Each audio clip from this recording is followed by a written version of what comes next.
ছোট লোক, ফকিরের বাচ্চা, তুই আমার রুমে ঢুকলি কেন? না মানে আপনাকে আন্টি নাস্তা খাওয়ার জন্য ডাকছে।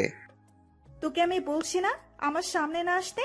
তারপরেও কেন বারবার আমার সামনে আসিস? আপনি কেন আমাকে এত অপমান করেন? আপনি যা বলেন আমি তো তাই করি। এ কথা বলার সাথে সাথে ঠাস করে নীলা ম্যাডাম আমার গালে একটা চড় মারল। আমি গালে হাত দিয়ে দাঁড়িয়ে আছি। তোর সাহস দেখে আমি অবাক হচ্ছি, তুই আমার কথার উপর কথা বলিস? এ কথা বলেই রাগে হন হন করে নিচে চলে গেল। আসুন এবার আমার পরিচয় দিয়ে দেই। এতক্ষণ যার সাথে কথা বললাম সে হলো বড়লোক বাবার একমাত্র মেয়ে। ওর বাবা এদেশের টপ বিজনেসম্যানদের মধ্যে একজন। সে কারণে ওর এত অহংকার।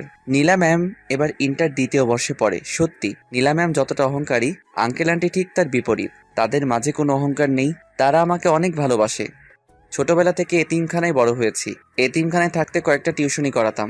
সেগুলো দিয়েই পড়ালেখার খরচ চালাতাম। তারপর এসএসসি পাশ করে যখন কলেজে ভর্তি হলাম, তখন এতিমখানার মালিক আমার হাতে কিছু টাকা দিয়ে বলল তারা নাকি আমাকে আর এখানে রাখতে পারবে না। সেদিনই এতিমখানা থেকে আমার যাবতীয় জিনিসপত্র নিয়ে বেরিয়ে পড়লাম অজানা উদ্দেশ্যে। রাস্তা দিয়ে হাঁটছি আর ভাবতে লাগলাম কোথায় থাকবো, কি করব। এই পৃথিবীতে তো আমার আপন বলতে কেউ নেই। এসব কথা ভেবে আনমনে হাঁটছিলাম। হঠাৎ কিছু দূর যেতেই দেখলাম একটা লোক রাস্তায় অজ্ঞান হয়ে পড়ে আছে। আমি দৌড়ে তার কাছে গেলাম। লোকটার কাছেই যেতেই দেখলাম অজ্ঞান হয়ে পড়ে আছে। তারপর আমি তাকে তুলে পাশের একটা হাসপাতালে নিয়ে গেলাম। হাসপাতালে নেওয়ার কিছুক্ষণ পরেই লোকটার জ্ঞান ফিরে আসে। তারপর আমি আমার সবকিছু আঙ্কেলকে বললাম। তারপর উনি আমাকে ওনার বাড়িতে নিয়ে গেলেন। এভাবে আঙ্কেলের সাথে পরিচয়। বর্তমানে আসা যাক। এদিকে নিচ থেকে আমার ডাক আসলো, মানে আন্টি আমাকে নাস্তা করার জন্য ডাকছে। নাস্তার টেবিলে যেতেই নীলা ম্যাম আমাকে দেখে দাঁড়িয়ে পড়ল। কিরে মা, তোর আবার কি হলো? বাবা, তোমাকে আমি কতবার বলবো এই ছোট লোকটার সাথে আমি এক টেবিলে বসে খেতে পারবো না? আচ্ছা, তুই সবসময় ওর সাথে এমন ব্যবহার কেন করিস? ও তো আমাদের মতো একটা মানুষ, ওর কি কষ্ট হয় না? ছোট লোকের আবার কষ্টও হয়? আমাকে উদ্দেশ্য করে বলল, তুই এখনো দাঁড়িয়ে আছিস? যা, নাস্তা নিয়ে তোর রুমে চলে যা। তারপর আমি নাস্তা নিয়ে আমার রুমে চলে আসলাম। তারপর ভাবতে লাগলাম একটা মেয়ে এত অহংকারী হয় কিভাবে। নীলা ম্যাম কিন্তু দেখতে অনেক সুন্দর, কলেজের সব ছেলের ক্রাশ, কিন্তু কারোর সাথে প্রেম করে না। কথায় আছে সুন্দরী মেয়েরা একটু বেশি অহংকারী হয়। এক্ষেত্রেও ঠিক তাই হলো। আপনারা তো দেখলেন কেমন অহংকারী। নাস্তা শেষ করে কলেজে যাওয়ার জন্য গাড়ি নিয়ে নিচে দাঁড়িয়ে আছি। নীলা ম্যাম গাড়ির কাছে আসতেই ঠাস করে আমার গালে দুটো চড় বসিয়ে দিল। তারপর বলতে লাগলো, কুত্তার বাচ্চা, তোকে আমি কতদিন বলবো যে আমি যখন গাড়ির কাছে আসবো তখন গাড়ির দরজা খুলে দিবি? আমার মুখ দিয়ে কোনো কথা বের হচ্ছে না, গালে হাত দিয়ে দাঁড়িয়ে আছি মাথা নিচু করে। আমার দাঁড়িয়ে থাকা দেখে নীলা ম্যাম আবার বলতে লাগলেন, কি হলো, একটা দিয়েছি মন ভরেনি, আরেকটা দিতে হবে নাকি? সরি ম্যাম, এইরকম ভুল আর কখনো হবে না। হুম, সেটাই তোর জন্য ভালো হবে। তারপর আমি আর কোনো কথা না বলে দরজা খুলে দিলাম। নীলা ম্যাম গাড়ির ভিতরে গিয়ে বসলেন এবং আমি গাড়ি স্টার্ট দিলাম। গাড়ি চালাতে চালাতে মা বাবার কথা ভাবতে লাগলাম। মা বাবা, তোমরা কেন আমাকে একা করে চলে গেলে? আজ যদি তোমরা বেঁচে থাকতে তাহলে হয়তো আমাকে এই দিন দেখতে হতো না। এইসব কথা ভাবতে ভাবতে গাড়ি নিয়ে সোজা কলেজে চলে আসলাম। ও, আপনাদের তো বলা হয়নি, নীলা ম্যাম আর আমি একসাথে পড়ি। উনি এবার ইন্টার সেকেন্ড ইয়ারে পড়ে, আমিও সেম। তারপর নীলা ম্যাম গাড়ি থেকে নেমে ওনার ফ্রেন্ডদের কাছে চলে গেলেন। আর আমি গাড়িতে বসে আছি, কারণ আমার কোনো বন্ধু নেই, তাই ক্লাস শুরু হওয়া পর্যন্ত গাড়ির ভিতরে বসে থাকি। এদিকে নীলা ম্যাম ওনার বান্ধবীদের কাছে যেতেই ওনার এক বান্ধবী বলল, কি রে নীলা, আজকে এত লেট করলি কেন? আর বলিস না, ছোট লোকটার সাথে ঝগড়া করতে গিয়ে দেরি হয়ে গেল। তুই কি আরিয়ানের কথা বলছিস? তো আর কথা বলবো, সকাল সকাল মাথাটা খারাপ করে দিল। কি করেছে ও, তুই এত রেগে আছিস? তারপর নীলা ম্যাম সকালে যা হয়েছে সবকিছু বলল।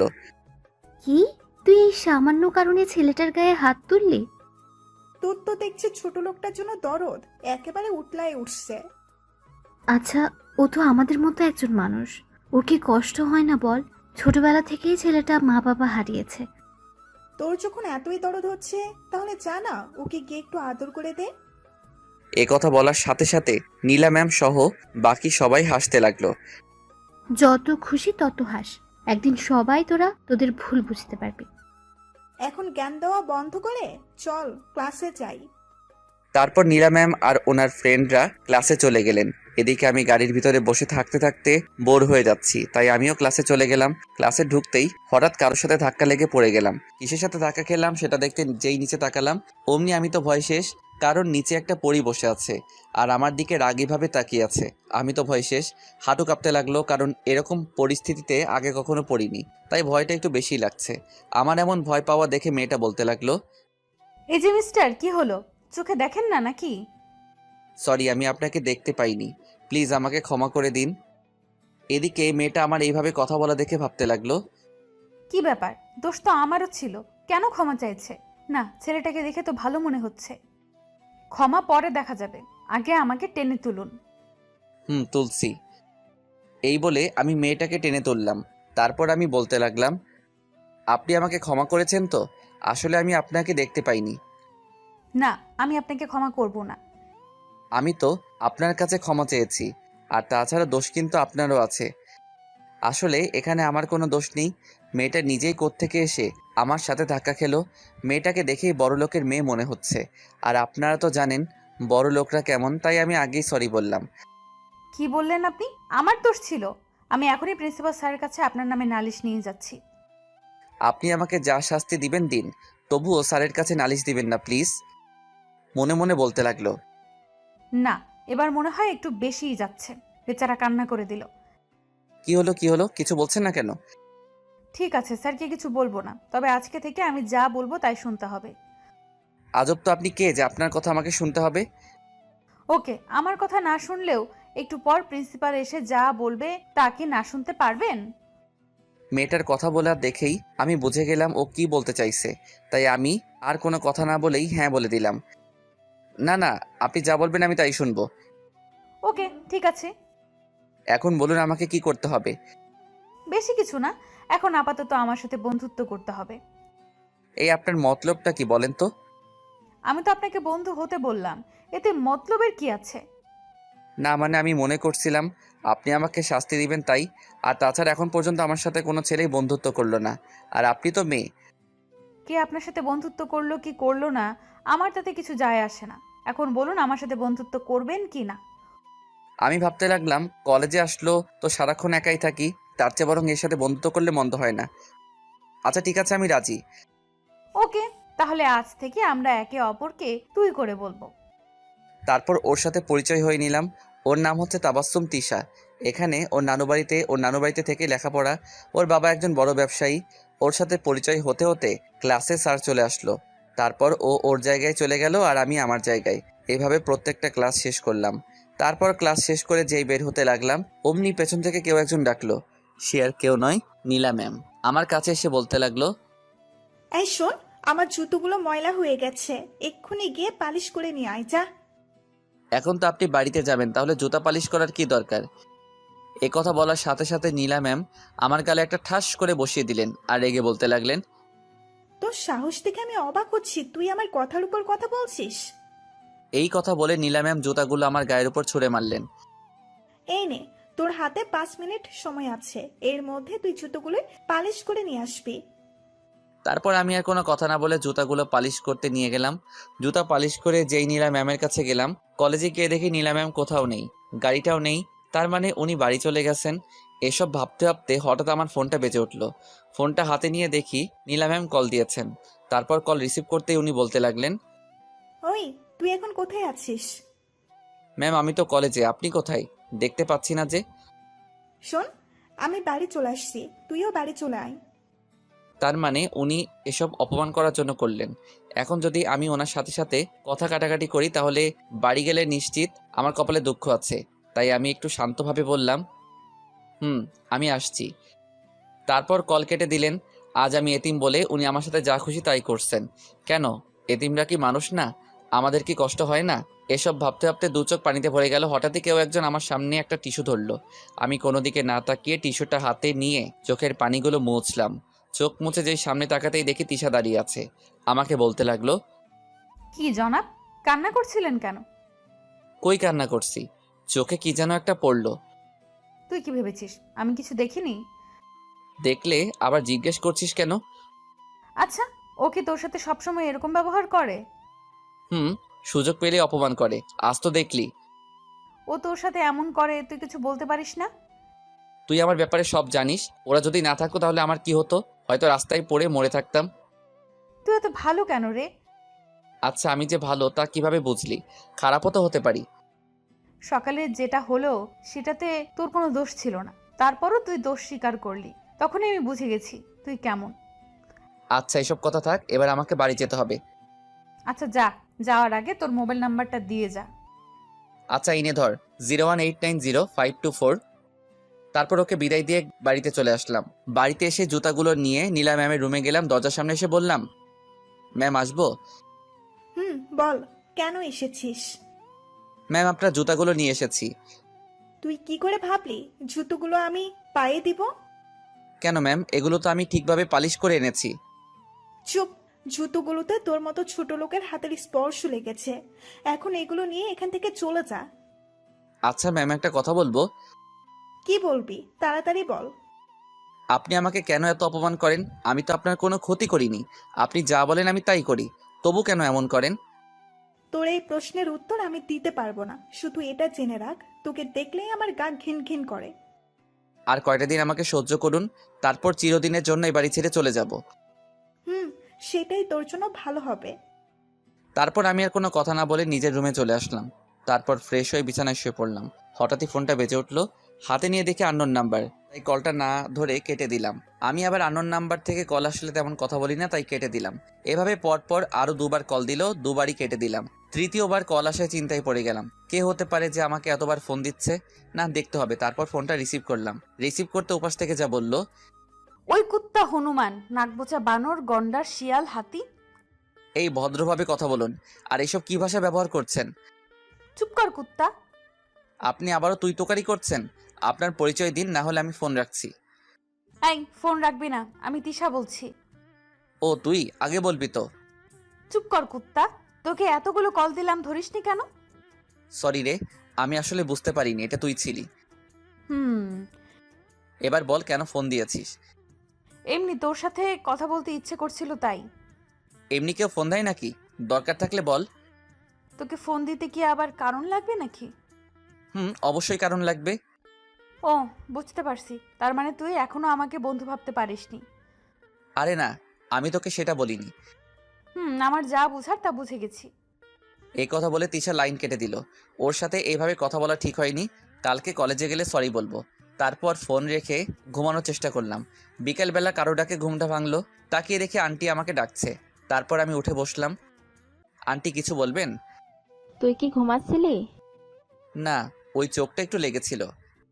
তাহলে তো আমি তোর ঘুমে ডিস্টার্ব করলাম। না আন্টি, বলুন কি লাগবে। তারপর উনি আমার হাতে একটা লম্বা বাজারের লিস্ট ধরিয়ে দিলেন বাজার করে আনার জন্য। মনে হয় আজকে বাড়িতে কেউ আসবে। আমি আন্টিকে জিজ্ঞেস করলাম, আন্টি আজকে কি বাসায় মেহমান আসবে? নীলা বলল ওর বান্ধবীরা আসবে। এখন যা, গিয়ে তাড়াতাড়ি বাজার করে আন। আচ্ছা।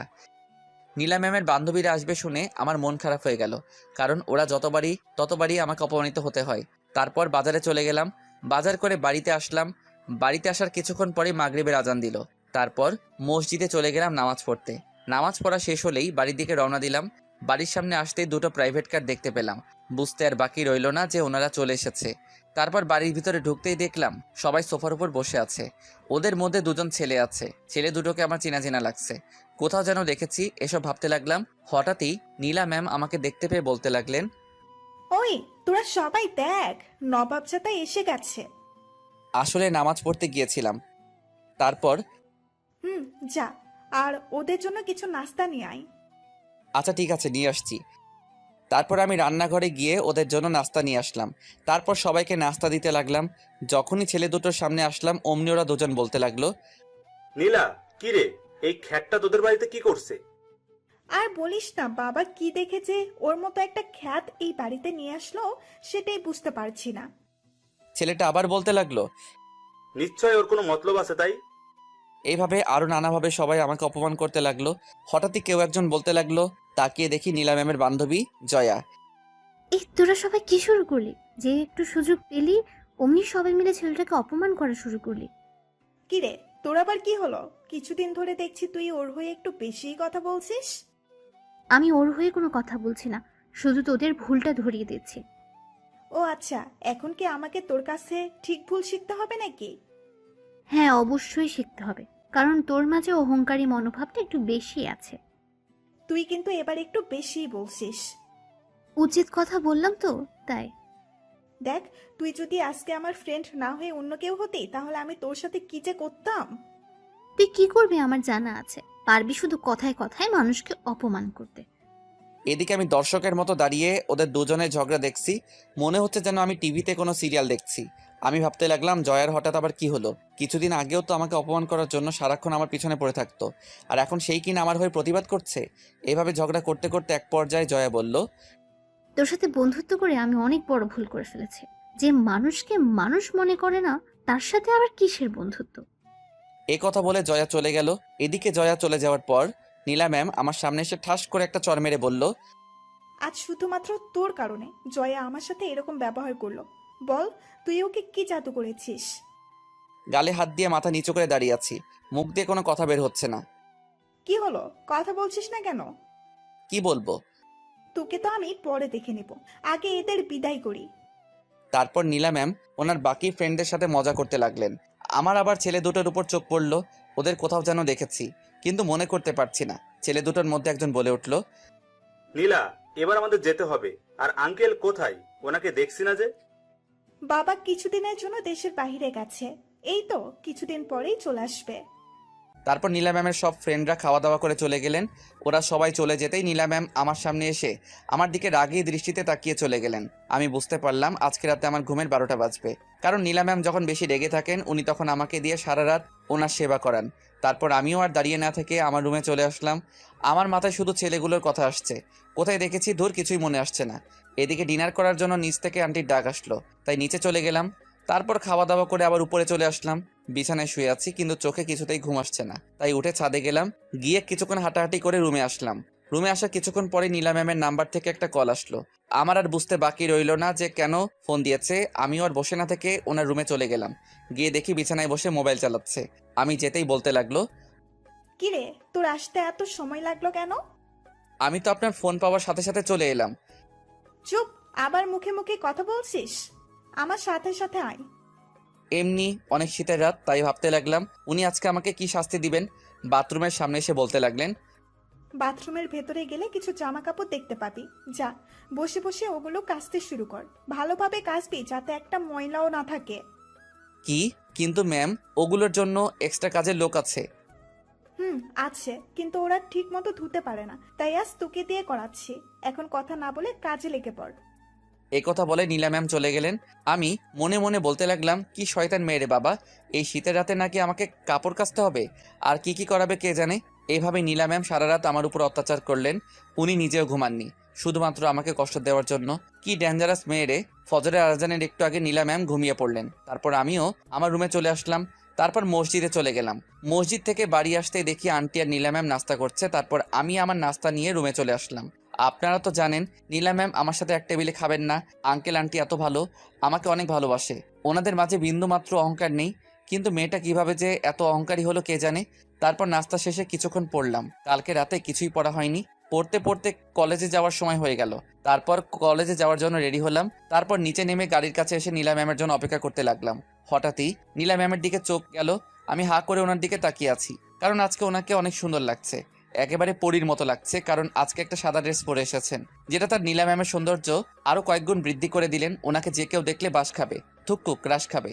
তারপর উনি সামনে আসতে তাড়াতাড়ি আমি গাড়ির দরজা খুলে দিলাম, না হলে আবার গালটা লাল হয়ে যাবে। তারপর গাড়িতে উঠে গাড়ি স্টার্ট দিলাম। তারপর উনি আমাকে বলতে লাগলেন, আচ্ছা, তোর কি লজ্জা শরম বলতে কিছু নেই? কেন আবার কি করলাম? তোকে এত অপমান করি, তারপরেও তুই কেন এ বাড়িতে পড়ে আছিস? তুই কেন বুঝিস না তোকে আমি একদম সহ্য করতে পারি না? সময় হলেই এই বাড়ি ছেড়ে চলে যাব। যত তাড়াতাড়ি পারিস চলে যা। আমি ভাবছি ফাইনাল পরীক্ষাটা দিয়েই এখান থেকে চলে যাব। পরীক্ষার আর মাত্র 2 মাস বাকি। এই 2 মাস না হয় একটু কষ্ট করেই থেকে যাই। কলেজের সামনে এসে গাড়ি থামালাম। তারপর উনি গাড়ি থেকে নেমে গেলেন। ওই শোন, এখন থেকে কলেজে আসলে তুই তোর মতো থাকবি, আমি আমার মতো থাকবো। কিন্তু আঙ্কেল তো বলল সারাক্ষণ আপনার সাথে থাকতে। আমি যা বলছি তাই করবি, আর আমার কোনো কিছু দরকার হলে তোকে ডেকে নিব। আচ্ছা ঠিক আছে। তারপর নীলা ম্যাম চলে গেলেন। উনি চলে যাওয়ার পরেই আমি ক্যাম্পাসে একটা গাছের নিচে বসে বসে মোবাইল চালাতে হঠাৎই কেউ একজন পিছন থেকে এসে আমার মাথার চুলগুলো ধরে জোরে জোরে টানতে লাগলো। পিছন ফিরে তাকাতেই দেখি তিশা হিংস্র বাঘিনীর মতো আমার দিকে তাকিয়ে আছে। ওকে এভাবে তাকিয়ে থাকতে দেখে আমার ভয় হলো। ওই কি করছিস কি? ছাড় বলছি, লাগছে কিন্তু। চুপ কর কুত্তা, তুই আমার সাথে কোনো কথা বলবি না। আচ্ছা ঠিক আছে, আমি আর তোর সাথে কোনো কথা বলবো না। একথা বলার সাথে সাথে তিশা আমার শার্টের কলার ধরে রাগী দৃষ্টিতে তাকিয়ে বলল, কি বললি? তুই আর আমার সাথে কথা বলবি না? কি করছিস কি? কলার থেকে হাত সরা। দেখ সবাই কিভাবে তাকিয়ে আছে। আর তাছাড়া তুই তো বললি আমি যেন তোর সাথে কথা না বলি। যা বলেছি রাগের মাথায় বলেছি, এবার বল কালকে ফোনে কথা বলার সময় আমাকে কি বলেছিস? তুই কি বলছিস আমি কিছু বুঝতেছি না। আহারে কচি খোকা, কিচ্ছু মনে নেই তাই তো? হুম। চুপ কর কুত্তা, এবার বল কেন এভাবে কথা বলেছিস? তিশা খুব ভালো মেয়ে, ওর সাথে পরিচয় মাত্র একদিনের। এই একদিনে ও আমাকে অনেক আপন করে নিয়েছে। ও সত্যি সত্যি আমাকে ওর বন্ধু ভাবছে, কিন্তু আমি তা পারিনি, কারণ ওর সাথে বন্ধুত্ব করার যোগ্যতা আমার নেই। আপনার তো জানেনই ওর স্ট্যাটাস আমার স্ট্যাটাস এক নয়, তাই আমি ভাবছি ওর সাথে বন্ধুত্ব রাখবো না। আমি কোনো ভুল বলিনি। তাছাড়া তুই আমাকে দরকার ছাড়া কেন কল দিবি? তুই আমাকে একটা কথা বল, আমি তোর কি? আমি তোকে কিছুই মনে করি না। আমাকে তোর বন্ধু ভাবতে পারিসনি তাই তো? হুম। তাহলে কি গার্লফ্রেন্ড মনে করিস? কি যাতা বলছিস? আমি তোকে গার্লফ্রেন্ড কেন ভাবতে যাব? একদম আমার সামনে রাগ দেখাবি না। বল তুই আমাকে কি ভাবিস? দেখ তোর আর আমার বন্ধুত্ব করা মানায় না। কেন মানায় না? তুই কি কোনো বিখ্যাত ব্যক্তি নাকি? দেখ তোর স্ট্যাটাস আর আমার স্ট্যাটাস এক নয়। কোথায় তুই আর কোথায় আমি, তাই বলছি তোর সাথে আমার যায় না। দেখ বন্ধুত্ব করতে স্ট্যাটাস লাগে না, সুন্দর একটা মন লাগে। জানি বন্ধুত্ব করতে সুন্দর একটা মন লাগে, যেটা তোর আছে। আছে বলে তুই আমার মতো একটা ছেলের সাথে বন্ধুত্ব করতে চাচ্ছিস। আমার পিছনে পড়ে না থেকে এই কলেজে আরো অনেক সুন্দর সুন্দর ছেলে আছে যারা তোর যোগ্য। এতক্ষণ পর্যন্ত তুই অনেক কথা বলেছিস, আর না তুই কি ভুলে যাচ্ছিস প্রথম দিন আমাকে কি বলেছিস? আমি যা বলবো তুই নাকি তাই করবি। বলেছি, কিন্তু সেটা তাহলে এখন কি হলো? আমি তো তোর সাথে বন্ধুত্ব করতে চাচ্ছি। বলেছি কিন্তু সেটা বন্ধুত্ব করার জন্য নয়। আমি মনে করেছি তুই আমাকে শাস্তি দিবি। আমি তো শুধু তোর সাথে বন্ধুত্ব করতে চাইছি, তুই কেন এমন করছিস? ওই যে বললাম না স্ট্যাটাস। আর তাছাড়া আমি এটা বুঝতে পারছি তুই কেন আমার পিছনে এভাবে পড়ে আছিস। ওর সাথে কথা বলতে বলতে কখন যে ক্লাসের সময় হয়ে গেল বুঝতেই পারিনি। দেখ তিশা, আমি আর এই ব্যাপারে কোনো কথা বলতে চাই না। ক্লাসের সময় হয়ে গেল, আমি যাচ্ছি। এ কথা বলেই চলে আসলাম। তিশা চাইছেটা কি? ও কেন আমার সাথে এমন করছে? এই কলেজে তো আমার থেকেও অনেক স্মার্ট ছেলে আছে। ও তাদের সাথে বন্ধুত্ব না করে আমার সাথে কেন? কে জানে কি চলছে ওর মনে। এদিকে তিশা ভাবছে, তোকে তো আমার সাথে কথা বলতে হবেই, আমিও দেখবো তুই কিভাবে আমার সাথে কথা না বলিস। আমি ক্লাসে গিয়ে নীলা ম্যাম আর ওনার বান্ধবীরা আগে থেকে ক্লাসে বসে আছে। আমি ক্লাসে ঢুকতে নীলা ম্যাম বলতে লাগলো, ওই শোন, এতক্ষণ কোথায় ছিলি? এই তো ক্যাম্পাসে ছিলাম। কেন, কোনো কিছু লাগবে নাকি? না, কিছু লাগবে না, যা এখান থেকে। তারপর আমি গিয়ে পিছনের একটা বেঞ্চে বসলাম। পুরো ক্লাসে শুধু একটা বেঞ্চ খালি ছিল, তাই সেখানে গিয়ে বসে পড়লাম। স্যার আসতেই এখনো কিছু সময় বাকি আছে, তাই আমি বইটা বার করে পড়তে লাগলাম। হঠাৎই দেখলাম কেউ একজন আমার পাশে এসে বসলো। তাকিয়ে দেখি তিশা। আমি আবার পড়ায় মনোযোগ দিলাম। কিছুক্ষণ পর ক্লাসে স্যার আসলো। সবাই দাঁড়িয়ে স্যারকে সালাম দিল। তারপর স্যার বলতেই, স্টুডেন্টস তোমরা সবাই কেমন আছো? সবাই একসাথে বলতে লাগলো, জি স্যার আমরা সবাই ভালো আছি, আপনি কেমন আছেন? আমিও ভালো আছি। তোমরা সবাই জানো আর 3 মাস পর তোমাদের পরীক্ষা, তা তোমাদের সবার প্রিপারেশন কেমন? সবাই একসাথে আলহামদুলিল্লাহ স্যার, আমাদের সবার প্রিপারেশন ভালো। আচ্ছা ঠিক আছে, আরিয়ান তুমি দাঁড়াও। তারপর আমি দাঁড়িয়ে গেলাম। স্যার বলতে লাগলো, এই ক্লাসের সবচেয়ে ভালো ও মেধাবী স্টুডেন্ট হচ্ছে তুমি। তোমার থেকে আমরা ভালো কিছু আশা করছি। আলহামদুলিল্লাহ স্যার, আমার প্রিপারেশন ভালো, শুধু আপনাদের একটু দোয়া চাই। আমরা তোমাদের সবার জন্য দোয়া করব। তোমরা সবাই হয়তো জানো তোমাদের একজন নতুন সহপাঠী এসেছে, তার নাম হলো তিশা। তিশা তুমি দাঁড়াও। তারপর তিশা দাঁড়ালো। ও হচ্ছে তোমাদের নতুন সহপাঠী। কিছু সমস্যার কারণে ও কলেজ পরিবর্তন করেছে। এসএসসিতে ওর রেজাল্ট অনেক ভালো। আমরা জানি ও এসএসসিতেও আমাদের কিছু উপহার দিবে। তিশা, তোমার যদি কোনো সমস্যা থাকে বলতে পারো। স্যার কলেজ পরিবর্তন করায় আমার কিছু সমস্যা হয়েছে। কি সমস্যা বলতে পারো? ট্রান্সফার হওয়ার কারণে স্যার আমি কিছু ক্লাস করতে পারিনি। এখন স্যার ওই ক্লাসগুলোতে স্যারেরা কি পড়িয়েছে আমি জানি না। আমি তোমার সমস্যা বুঝতে পারছি। তুমি চাইলে ক্লাসের কারো কাছ থেকে পড়াটা বুঝে নিতে পারো। আমি তো তেমন কাউকে চিনি না। আচ্ছা ঠিক আছে, আরিয়ান তুমি দাঁড়াও। ও হচ্ছে আরিয়ান, এই ক্লাসের সব থেকে ভালো স্টুডেন্ট। তুমি চাইলে ওর থেকে পড়া বুঝে নিতে পারো। আরিয়ান, তোমাকে বলছি, তুমি ওকে সব পড়া ভালোভাবে বুঝিয়ে দিবে, ঠিক আছে? মনে মনে ভাবতে লাগলাম, যতই ওর দূরে থাকার চেষ্টা করছি ও তো দেখছে আরো আমার কাছে আসছে। আচ্ছা ঠিক আছে। তারপর স্যার ক্লাস করে চলে গেলেন। তিশা দেখে আমার দিকে তাকিয়ে হাসছে। কি হলো, এখানে হাসির কি আছে? আহারে, বেচারা তোর মুখটা দেখে আমার হাসি পাচ্ছে। দাঁত দেখানো বন্ধ কর। এই যে মহাশয়, এখন বেশি কথা না বলে আমাকে পড়াটা বুঝিয়ে দাও দেখি। আমি স্যার নই যে তোকে পড়া বোঝাবো।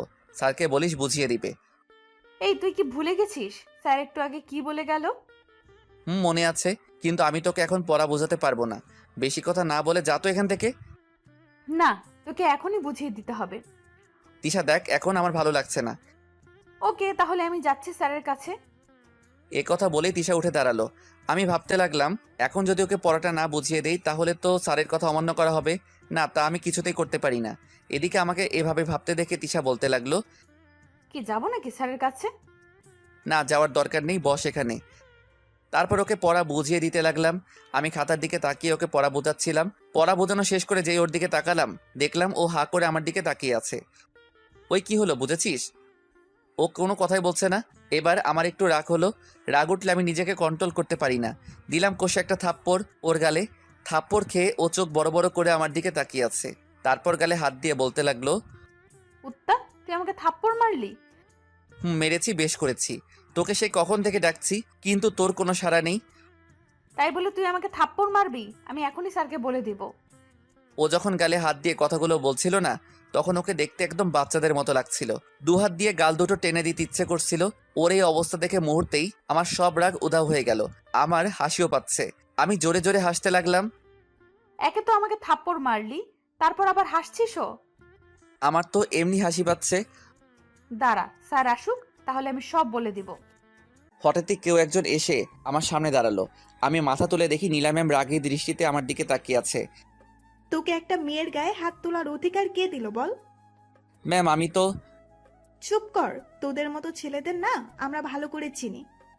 এ কথা বলে ঠাস করে আমার গালে একটা চড় বসিয়ে দিল। তারপর বলতে লাগলো, তুই এক্ষুনি ওর কাছে হাত জোর করে ক্ষমা চাইবি। তারপর তিশা বলতে লাগলো, এই দাঁড়া, তোকে ক্ষমা চাইতে হবে না। ক্ষমা চাইবে না মানে? 100 বার ও ক্ষমা চাইবে। আপনি কে যে আপনাকে এখানে কি আসতে বলেছে? আর ও আমাকে থাপ্পড় মেরেছে, আপনাকে নয়। এখন জানতো এখান থেকে। আমি শুধু ওদের কথা শুনছি আর গালে হাত দিয়ে দাঁড়িয়ে আছি। আমি তোর কাছে বিচার করছিলাম, আর তুমি কিনা আমাকেই। যে মেয়ে অকারণে একটা ছেলের গায়ে হাত তুলে তাকে সবসময় অপমান করে, সে বিচার করবে। এ কথা বলে তিশা হাসতে লাগলো। তুমি কিন্তু এবার একটু বেশিই বলছো। কি হলো, এখনো দাঁড়িয়ে আছেন কেন? চলে যান বলছি। তারপর নীলা ম্যাম রাগে হনহন করতে করতে চলে গেল। তিশা আমাকে বলতে লাগলো, তো খুব লেগেছে তাই না? আরে না, এরকম চড় থাপ্পড় কত খেয়েছি। তার আগে তুই আমাকে ক্ষমা করে দে। ক্ষমা কি জন্য? ওই যে তোকে চড় মারলা সেই জন্য। ওই, আমি কি তোকে একবারও ক্ষমা চাইতে বলেছি? তুই মুখে বলছিস না, কিন্তু মনে মনে ঠিকই চাইছিস। এই চুপ কর, বেশি কথা না বলে পড়াটা আবার বুঝিয়ে দে। তারপর আর কি, আমি ওকে আবার পড়াটা বুঝিয়ে দিলাম।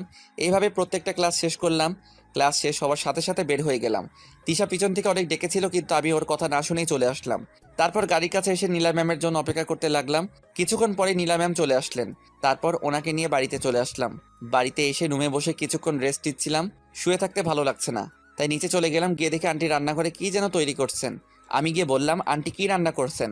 আর ওনাকে দেখে মনে হচ্ছে ওনার শরীর খারাপ। আন্টি কি রান্না করছেন? দেখ না, নীলার নাকি খিদে পেয়েছে, তাই ওর জন্য কিছু বানাতে আসলাম।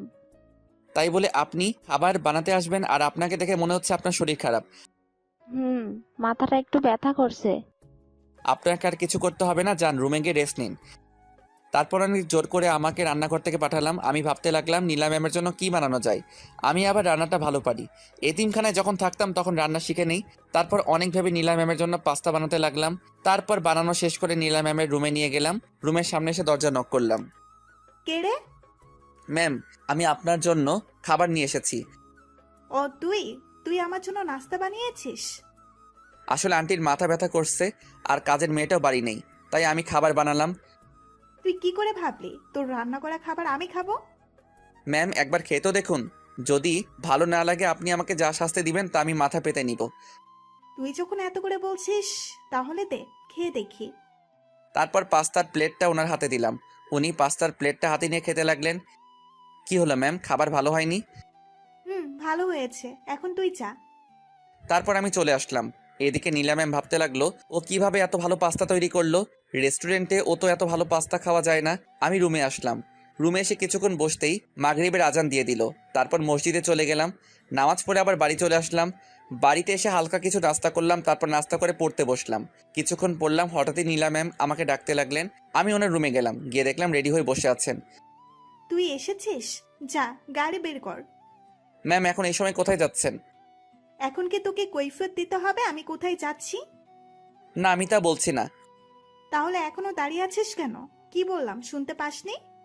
আমি আর দাঁড়িয়ে না থেকে চলে গেলাম। কি মেয়ে রে বাবা, কিছুদিন পর পরীক্ষা, কোথায় বাড়িতে বসে বসে পড়বে তা নয়, আর উনি পার্টি করে বেড়াচ্ছে। কিছুক্ষণ পর নীলা ম্যাম আসলেন। উনি গাড়িতে উঠে বসলেন। কিছু দূর আসতেই উনি একটা নাইট ক্লাবের সামনে গাড়ি দাঁড় করাতে বললেন। উনি গাড়ি থেকে নামার সময় আমি বললাম, ম্যাম কালকে যে ছেলেগুলো এসেছিল না, ওদের সাথে আপনি একটু কম মিশবেন, ওদের দেখে আমার সুবিধার মনে হচ্ছে না। এই কথা বলার সাথে সাথে উনি কষে আমার গালে একটা চড় মারলেন। তারপর রেগে বলতে লাগলেন, কুত্তার বাচ্চা, তোর এত বড় সাহস তুই আমার বন্ধুদের নামে বাজে কথা বলিস? ওরা তোর মতো ছোট লোক নয়, বুঝলি? চলে যা এখান থেকে, তোকে দেখলেই আমার কেমন জানি করে। আর শোন, সোজা বাড়ি চলে যাবে। কেন আপনি বাড়ি যাবেন না? তোকে ভাবতে হবে না, আমি সময় মতো বাড়ি পৌঁছে যাব। তারপর আমি গাড়ি নিয়ে বাড়ি চলে আসলাম। কেন যে কথাগুলো বলতে লাগলাম। তারপর আমি আবার বই বের করে পড়তে লাগলাম। পড়তে পড়তে রাত 11টা বেজে গেল। আন্টি আমার রুমে আসলেন, এসে বলতে লাগলেন, দেখ না, নীলা সেই কখন বেরিয়েছে, এখনো বাড়ি আসছে না, তুই একটু গিয়ে দেখ না। কি উনি এখনো বাড়ি আসেননি? আচ্ছা আপনি টেনশন করবেন না, আমি দেখছি। তারপর গাড়ি নিয়ে বেরিয়ে পড়লাম। সেই নাইট ক্লাবের সামনে এসে গাড়ি দাঁড় করালাম। তারপর আমি তাড়াতাড়ি ক্লাবের ভিতরে গেলাম। গিয়ে দেখলাম ভিতরে কেউ নেই। আমার মনে হচ্ছে আওয়াজটা উপর থেকে আসছে, তাই আমি তাড়াতাড়ি সিঁড়ি বেয়ে উপরে উঠলাম। উঠে দেখি আমার পাশে একটা রুম আছে। সেই রুম থেকে আওয়াজটা আসছে। রুমের ভেতর থেকে কিছু কথা শুনতে পাচ্ছিলাম। দরজার সামনে দাঁড়িয়ে কথাগুলো শুনতে লাগলাম। ওই শুন, চিৎকার চেঁচামেচি করে কোনো লাভ হবে না, তোকে এখানে কেউ বাঁচাতে আসবে না। আমি তোদের কি ক্ষতি করেছি? তোরা কেন আমার সাথে এমন করছিস? তোরা তো আমার বন্ধু। বন্ধুকে তোর, আমরা তোর সাথে এতদিন অভিনয় করেছিলাম। প্লিজ, আমি তোদের পায়ে পড়ি, আমার এত বড় সর্বনাশ করিস না। চুপ কর। এই না, তোরা আমার কাছে আসবি না। আমি ভাবতে লাগলাম, না এবার আমাকে কিছু করতে হবে, না হলে ছেলেগুলো মেয়েটার সাথে খারাপ কিছু করে ফেলবে। তারপর আমি জোরে জোরে দরজা ধাক্কাতে লাগলাম। দরজা ধাক্কানো দেখে ছেলেগুলো বলতে লাগলো, কিরে এখন আবার কে এলো? চল গিয়ে দেখি। ওই, তুই কি পাগল হয়ে গেছিস? এখন দরজা খুললে সমস্যা হবে। কেউ দরজা খুলছে না। আমি দরজা ভাঙার সিদ্ধান্ত নিলাম। তারপর জোরে জোরে 2 লাথি মারতেই দরজা খুলে গেল। ভিতরে গিয়ে যা দেখলাম, নীলা ম্যাম হাত পা বাঁধা অবস্থায় বিছানায় শুয়ে আছে। তার পাশে সেই ছেলেগুলো দাঁড়িয়ে আছে। ওরা আমাকে দেখেই বলতে লাগলো, বাহ, তুই তো দেখছি একেবারে ঠিক সময় এসেছিস। আমরা এখনো ওর সাথে কিছুই করিনি। আয়, তুইও আমাদের সাথে যোগ দে। আমরা জানি ও তোর সাথে এতদিন অনেক অন্যায় করেছে, আজ সবকিছুর প্রতিশোধ দিতে পারবি। নীলা ম্যামের দিকে তাকিয়ে দেখি আমার দিকে অসহায় দৃষ্টিতে তাকিয়ে আছে।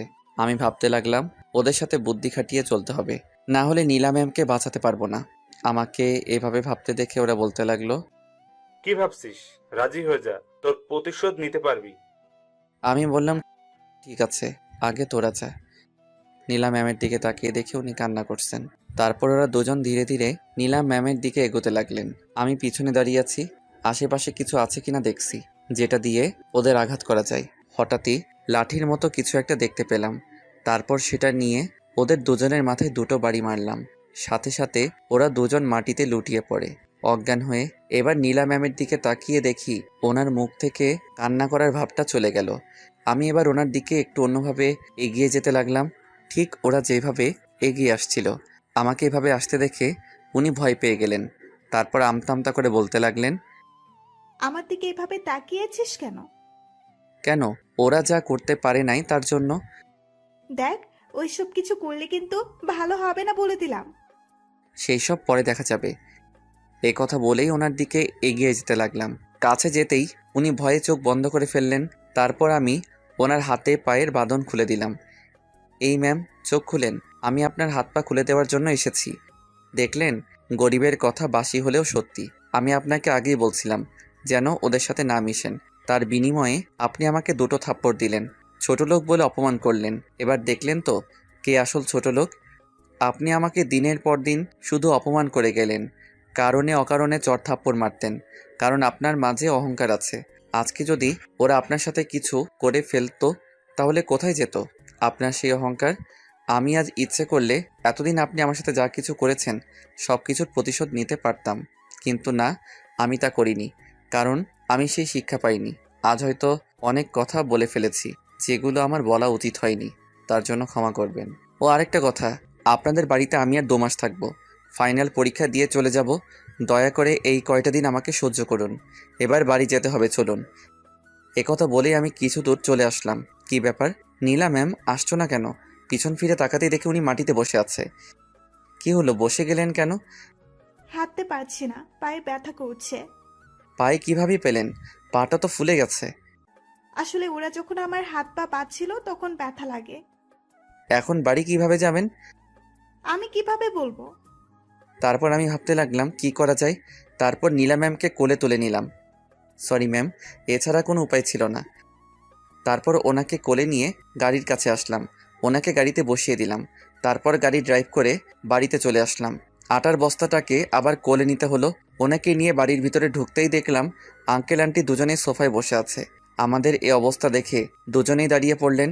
আমি গিয়ে নীলা ম্যামকে সোফায় বসিয়ে দিলাম। আঙ্কেল আমার কাছে এসে বলতে লাগলো, বাবা, নীলার কি হয়েছে? সেটা আমার থেকে উনিই ভালো বলতে পারবে। এ কথা বলেই আমি রুমে চলে আসলাম। এদিকে আঙ্কেল নীলা ম্যামকে জিজ্ঞাসা করলেন কি হয়েছে। তারপর নীলা ম্যাম প্রথম থেকে শেষ পর্যন্ত যা হলো সব কিছু বললেন। সব শোনার পর আঙ্কেল রেগে গিয়ে বলতে লাগলেন, কি, ওদের এত বড় সাহস? ওরা আমার মেয়ের সাথে এসব করতে চেয়েছে? তুই শুধু ওদের নাম বল। আমার মনে হয় ওরা এখনো ওখানেই আছে, তুমি পুলিশ পাঠিয়ে দাও। ঠিক আছে, তাই হবে। এদিকে আমি রুমে বসে ভাবতে লাগলাম আঙ্কেল বাড়িতে কখন এলেন, ওনার তো দেশের বাইরে থাকার কথা। এসব ভাবছিলাম, হঠাৎই দরজা ধাক্কানোর শব্দ পেলাম। দরজা খুলে দেখে আঙ্কেল দাঁড়িয়ে আছে। আমাকে দেখে সাথে সাথে জড়িয়ে ধরলেন। তারপর বলতে লাগলেন, তোমাকে কি বলে যে ধন্যবাদ দিব তা বুঝতে পারছি না। আঙ্কেল, ধন্যবাদের কি আছে, আমি তো আমার কাজ করেছি। তুমি একবার আমার জীবন বাঁচিয়েছো, আর আজ আমার মেয়ের। তুমি তো আমাকে ঋণী করে ফেললে। আঙ্কেল কি যে বলে না। চলো এবার নিচে চলো, ডিনার করবে। তারপর আমি নিচে চলে গেলাম। খাবার টেবিলে গিয়ে দেখলাম নীলা ম্যাম আগে থেকে বসে আছে।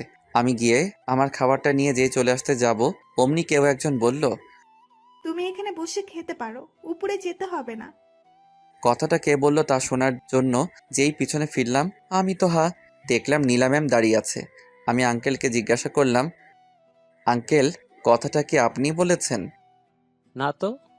তাহলে নিশ্চয়ই আন্টি বলেছে। না বাবা, আমি বলিনি। তাহলে কে বলল? নীলা ম্যাম বলতে লাগলেন, আমি বলেছি তুমি এখানে বসে খেতে পারো। আমি তো ওনার কথা শুনে হা হয়ে গেলাম। যেই মেয়ে আমাকে দেখতে পারে না, আমাকে দেখলেই নাকি তার গা জ্বলে, সে আমাকে তার সাথে এক টেবিলে খেতে বলছে, আবার তুমি করে বলছে। কি হলো, দাঁড়িয়ে আছো কেন, বসো। আঙ্কেল আন্টির দিকে তাকিয়ে দেখি ওনারাও হা করে তাকিয়ে আছে। আমার মতো হয়তো তারাও নীলা ম্যামের কথাগুলো বিশ্বাস করতে পারছে না। না ম্যাম, আমি এখানে বসে খাবার খেলে আপনার সমস্যা হবে। আমার কোনো সমস্যা হবে না, তুমি বসো। আমি আর কথা না বলে আমার খাবার নিয়ে উপরে চলে গেলাম। আমাকে এভাবে চলে যেতে নীলা ম্যাম আঙ্কেলকে বলতে লাগলো, বাবা, ও চলে গেল কেন? তুই ওর সাথে এতদিন যা করেছিস, তারপর তুই কি করে ভাবলি ও তোর সাথে বসে এক টেবিলে খাবার খাবে? আজ যদি ওর জায়গায় অন্য কেউ থাকতো তাহলে তোর থেকে সবকিছুর প্রতিশোধ নিত। ওর সাথে আর খারাপ ব্যবহার করিস না। এবার খাবারটা শেষ কর। এদিকে আমি রুমে এসে খাবার খেতে লাগলাম। খাবার খাওয়া শেষ করে ঘুমানোর প্রস্তুতি নিলাম। চোখ বন্ধ করে ঘুমানোর চেষ্টা করলাম, কিন্তু ঘুম আসছে না। শুধু নীলা ম্যামের কথাগুলো মনে পড়ছে। উনি কিভাবে আমার সাথে এত ভালো ব্যবহার করছেন, এমনটা তো হওয়ার কথা নয়। হয়তো ওনার সম্মান বাঁচিয়েছি, তাই ভালো ব্যবহার। ধুর, মাথায় কিছু আসছে না। কে জানে কি চলছে ওর মনে। নীলা ম্যাম রুমে এসে ভাবতে লাগলেন, আজ পর্যন্ত ছেলেটাকে শুধু অপমান করে গেলাম। সত্যিই তো, আজ যদি ওর জায়গায় অন্য কেউ থাকতো তাহলে হয়তো আমার সাথে খারাপ কিছু হতো না। এতদিন যা অন্যায় করেছি সবকিছুর জন্য ক্ষমা চাইতে হবে। আমি ঘুমানোর চেষ্টা করছি, কিন্তু কিছুতেই ঘুম আসছে না। তাই মনে করলাম কিছুক্ষণ ফোন ঘাটাঘাটি করি। ফোনটা হাতে নিয়ে বন্ধ হয়ে গেছে। দূর, এখন কি করব? তারপর ফোনটা চার্জে লাগিয়ে ঘুমানোর চেষ্টা করলাম। ফজরের আজানের শব্দে ঘুমটা ভেঙে গেল। তারপর উঠে মসজিদে চলে গেলাম। নামাজ পড়া শেষ করে বাইরে কিছুক্ষণ হাঁটাহাঁটি করলাম। তারপর বাসায় চলে আসলাম। এসে দেখতে পেলাম এখনও কেউ ঘুম থেকে ওঠেনি। তাই আমি রুমে এসে পড়া শুরু করে দিলাম। আমি মাথা নিচু করে বই পড়ছিলাম। হঠাৎই কেউ একজন চা হাতে নিয়ে আমার সামনে দাঁড়ালো। আমি ভাবলাম হয়তো কাজের মেয়েটা এসে, তাই না দেখে বলতে লাগলাম, চাটা এখানে রেখে চলে যাও। মেয়েটা বলে আচ্ছা ঠিক আছে। আমি ভাবতে লাগলাম কি ব্যাপার, ওর ভয়েস চেঞ্জ হলো কিভাবে। আমি মাথা তুলে যেই উপরের দিকে তাকালাম দেখলাম নীলা ম্যাম দাঁড়িয়ে আছে চা নিয়ে। তারপর আমার আর কিছুই মনে নেই, মানে আমি অজ্ঞান হয়ে গেলাম। যখন জ্ঞান ফিরল তখন দেখলাম আমি বিছানায় শুয়ে আছি আর নীলা ম্যাম আমার পাশে বসে আছে।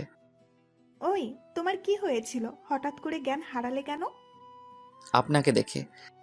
কি, আমাকে দেখে জ্ঞান হারালে?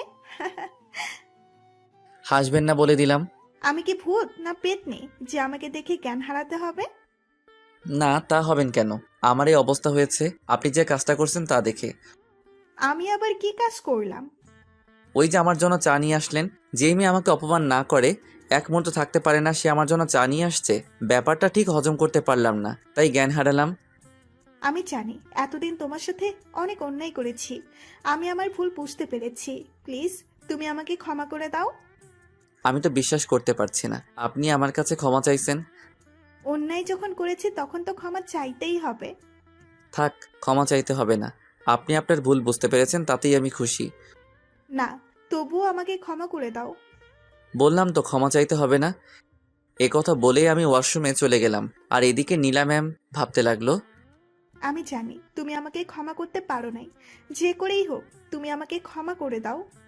ওয়াশরুম থেকে বের হয়ে নীলা ম্যাম আছে কিনা দেখতে লাগলাম। না, নেই। টেবিলের উপর চায়ের কাপটা রাখা আছে। দেখি তো চাটা কেমন হয়েছে। না, ভালোই হয়েছে। কিছুক্ষণ পরেই কাজের মেয়েটা নাস্তা করার জন্য ডাকতে আসলো। আমি ওকে আমার নাস্তাটা রুমে দিয়ে যেতে বললাম। তারপর ও চলে গেল। কিছুক্ষণ পরে আবার আসলো খালি হাতে। এসে বলতে লাগলো, স্যার আপনাকে নিচে আসতে বলেছে। আমি বললাম আচ্ছা ঠিক আছে আসছি। তারপর নিচে চলে গেলাম। খাওয়ার টেবিলে যেতে আঙ্কেল বলল, ও তুমি এসেছো? দাঁড়িয়ে আছো কেন? আপনি আমাকে ডেকেছিলেন। একসাথে নাস্তা করব, তাই তোমাকে ডেকে আনলাম।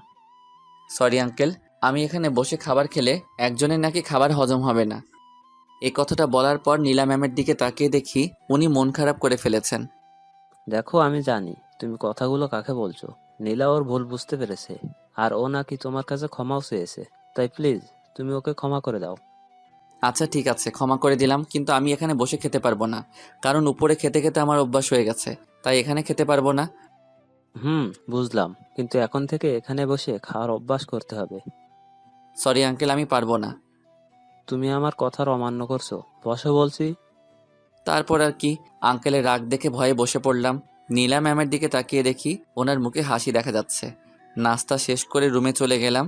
ঘড়ির দিকে তাকিয়ে দেখি কলেজের সময় হয়ে গেছে। তাই আর দেরি না করে কলেজে যাওয়ার জন্য রেডি হলাম। তারপর নিচে এসে নীলা ম্যামের জন্য অপেক্ষা করতে লাগলাম।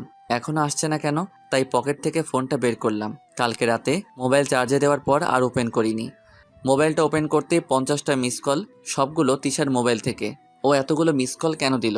হঠাৎই গাড়ির দরজা খোলার শব্দ পেলাম। দেখলাম নীলা ম্যাম গাড়ির ভিতরে বসে আছে। আমি ওনাকে যত দেখছি তত অবাক হচ্ছি। আপনারা তো জানেনই সেদিন গাড়ির দরজা খুলতে দেরি করায় উনি আমার সাথে কি করেছেন। তারপর গাড়ি স্টার্ট দিলাম। গাড়ি চলতে লাগলো তার আপন গতিতে। দুজনেই নীরব, কেউ কোনো কথা বলছে না। হঠাৎই নীলা ম্যাম নীরবতা ভেঙে বললেন, একটা কথা বলবো, এবার থেকে তুমি আর আমাকে ম্যাম বলে ডাকবে না। ও তাহলে কি বলে ডাকবো? কেন আমার নাম ধরে ডাকবে? মাফ করবেন, আমি আপনাকে ম্যাম ছাড়া অন্য কিছু ডাকতে পারবো না। ও বুঝেছি, তার মানে আমাকে এখনো ক্ষমা করতে পারোনি। আমি সত্যি সত্যি আপনাকে ক্ষমা করেছি। যদি আমাকে নাম ধরে ডাকো তবেই বুঝবো তুমি আমাকে ক্ষমা করে দিয়েছো। আপনার উপর আমার কোনো রাগ নেই, যা ছিল সব শেষ। সেটা যদি আপনি বিশ্বাস না করেন তাহলে আমার কিছু করার নেই। তারপর কলেজে চলে আসলাম। নীলা ম্যাম গাড়ি থেকে নেমে ওনার ফ্রেন্ডের কাছে চলে গেল, আর আমি গাড়িতে বসে আছি। কিছুক্ষণ বসে থাকার পর ক্লাসে চলে গেলাম। ক্লাসে গিয়ে বসে বই পড়তে লাগলাম। আমার পাশে কেউ একজন এসে বসলো। তাকিয়ে দেখি নীলা ম্যামের বান্ধবী জয়া। তারপর আমাকে বলতে লাগলো, কেমন আছো? জি আলহামদুলিল্লাহ ভালো। আপনি কেমন আছেন? আমরা দুজন তো সমবয়সী, তাই আমাকে আপনি না বলে তুমি করে বলো। না থাক, আমি আপনি করেই বলবো। না, তোমাকে বলতেই হবে। তারপর ওর অনেক জোরাজোরিতে রাজি হলাম। আচ্ছা ঠিক আছে বলবো। তুমি দেখতে না খুব কিউট, একেবারে বাচ্চাদের মতো লাগে। তুমিও না, কি যে বলো। এভাবে দুজন হাসাহাসি করে কথা বলছিলাম। হঠাৎই দরজার দিকে চোখ যেতেই দেখলাম নীলা ম্যাম আর তিশা, একজন সামনে দাঁড়িয়ে আছে আর একজন পিছনে। দুজনেই রাগী দৃষ্টিতে আমার দিকে তাকিয়ে আছে। কিছুক্ষণ তাকিয়ে থাকার পর নীলা ম্যাম ওনার জায়গায় বসে পড়লেন আর তিশা রেগে আমার দিকে এগিয়ে আসলো। আমি ভাবতে লাগলাম এদের আবার কি হলো। তিশা আমার সামনে দাঁড়িয়ে বলতে লাগলো, এই তোর ফোন বন্ধ কেন? আমি কিভাবে বলবো আমার ফোন কেন বন্ধ? তোর ফোন তুই জানিস না। দেখ, আমি কিন্তু তোর উপর এমনিতেই রেগে আছি, আর রাগাবি না বলে দিলাম। আমার সাথে এভাবে কথা বলতে দেখে জয়া বলতে লাগলো, ওই মেয়ে কে তুমি?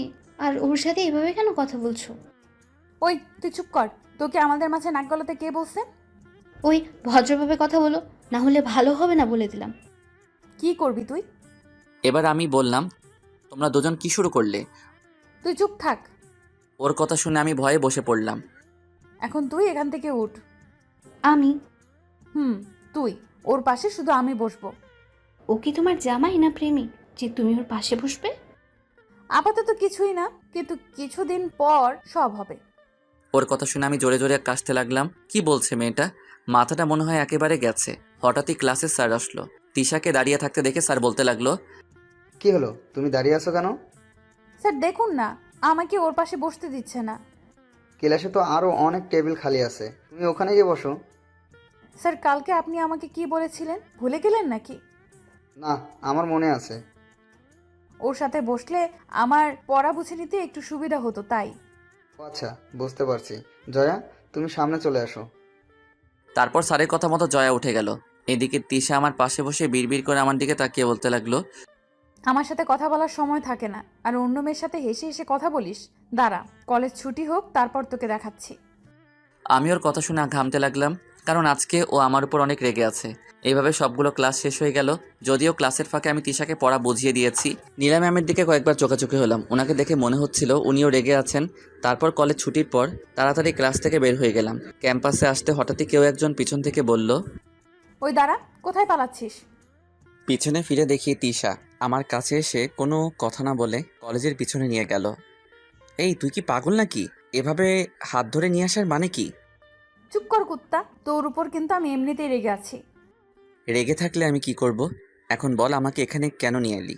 আমার হাতে সময় নেই। আমার সাথে কথা বলার সময় নেই? তাহলে জয়া, ওর সাথে কথা বলার সময় কিভাবে থাকে? ওর সাথে এমনি কথা বললাম। তাছাড়াও নিজেই আমার সাথে কথা বলতে আসছে। আমিও তো তোর সাথে কথা বলতে আসছি। এবার দেখি আমার সাথে কতক্ষণ কথা বলিস। তুই আমার কে, বন্ধু না গার্লফ্রেন্ড যে তোর সাথে কথা বলতেই হবে? ও আচ্ছা, তাহলে জয়া তোর কে হয়? ও আমার কেউ হয় না। অন্য মেয়েদের সাথে তো কথা ঠিকই বলতে পারিস। আমি কথা বলতে আসলে এত বাহানা খুঁজিস কেন?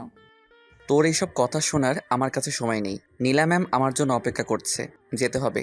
দেরি করলে আমাকে আস্ত রাখবে না। তুই এখানে দাঁড়িয়ে থাকবি? ওখান থেকে যদি এক পাও এদিক ওদিক দিয়েছিস, তাহলে কিন্তু তোর অবস্থা খারাপ করে দেব। কি করবি তুই? কিছুই করব না, শুধু চিৎকার করে লোক জড়ো করব। তারপর কি হবে তুই নিশ্চয়ই বুঝতে পারছিস। তুই কেন আমার সাথে এমন করছিস? আমি তোর কি ক্ষতি করেছি? তুই আমার মন চুরি করেছিস, তোকে কিভাবে ছেড়ে দিব?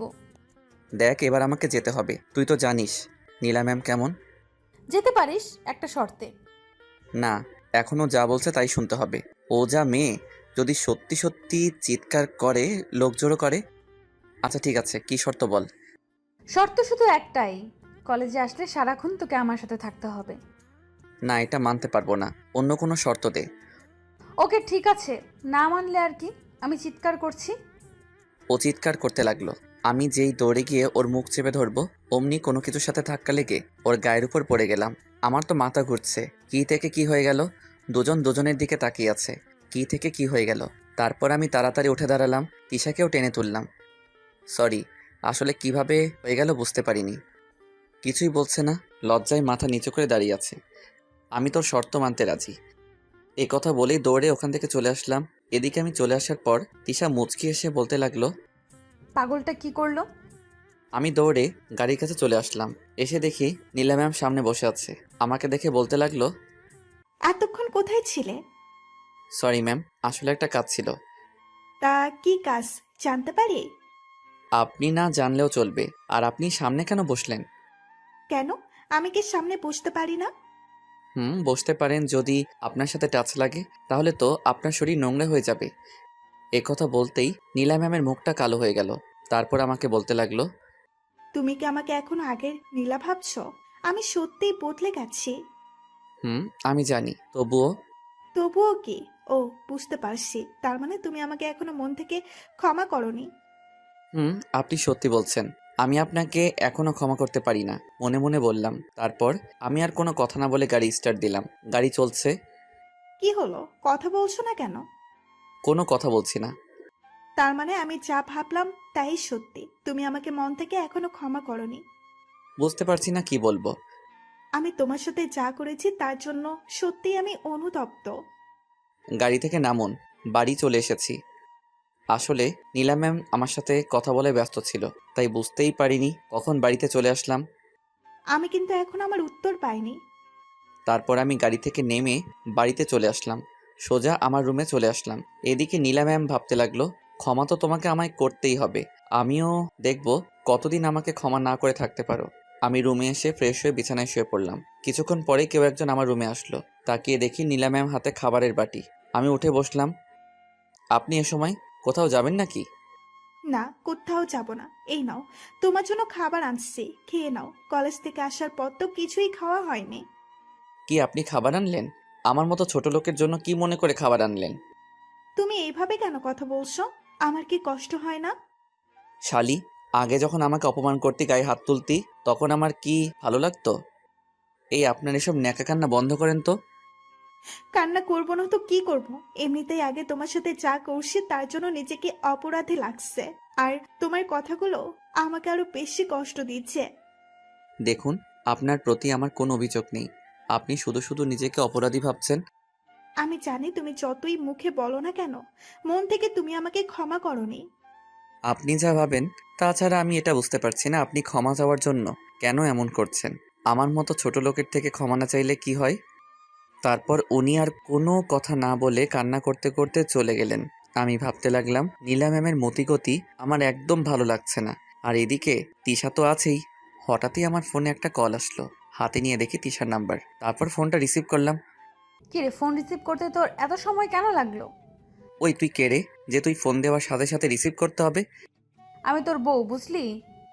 দেখ, তোর সব ফালতু কথা শোনার আমার সময় নেই। কি জন্য কল দিয়েছিস বল। কি বললি তুই? আমি ফালতু কথা বলি? তা নয়তো কি।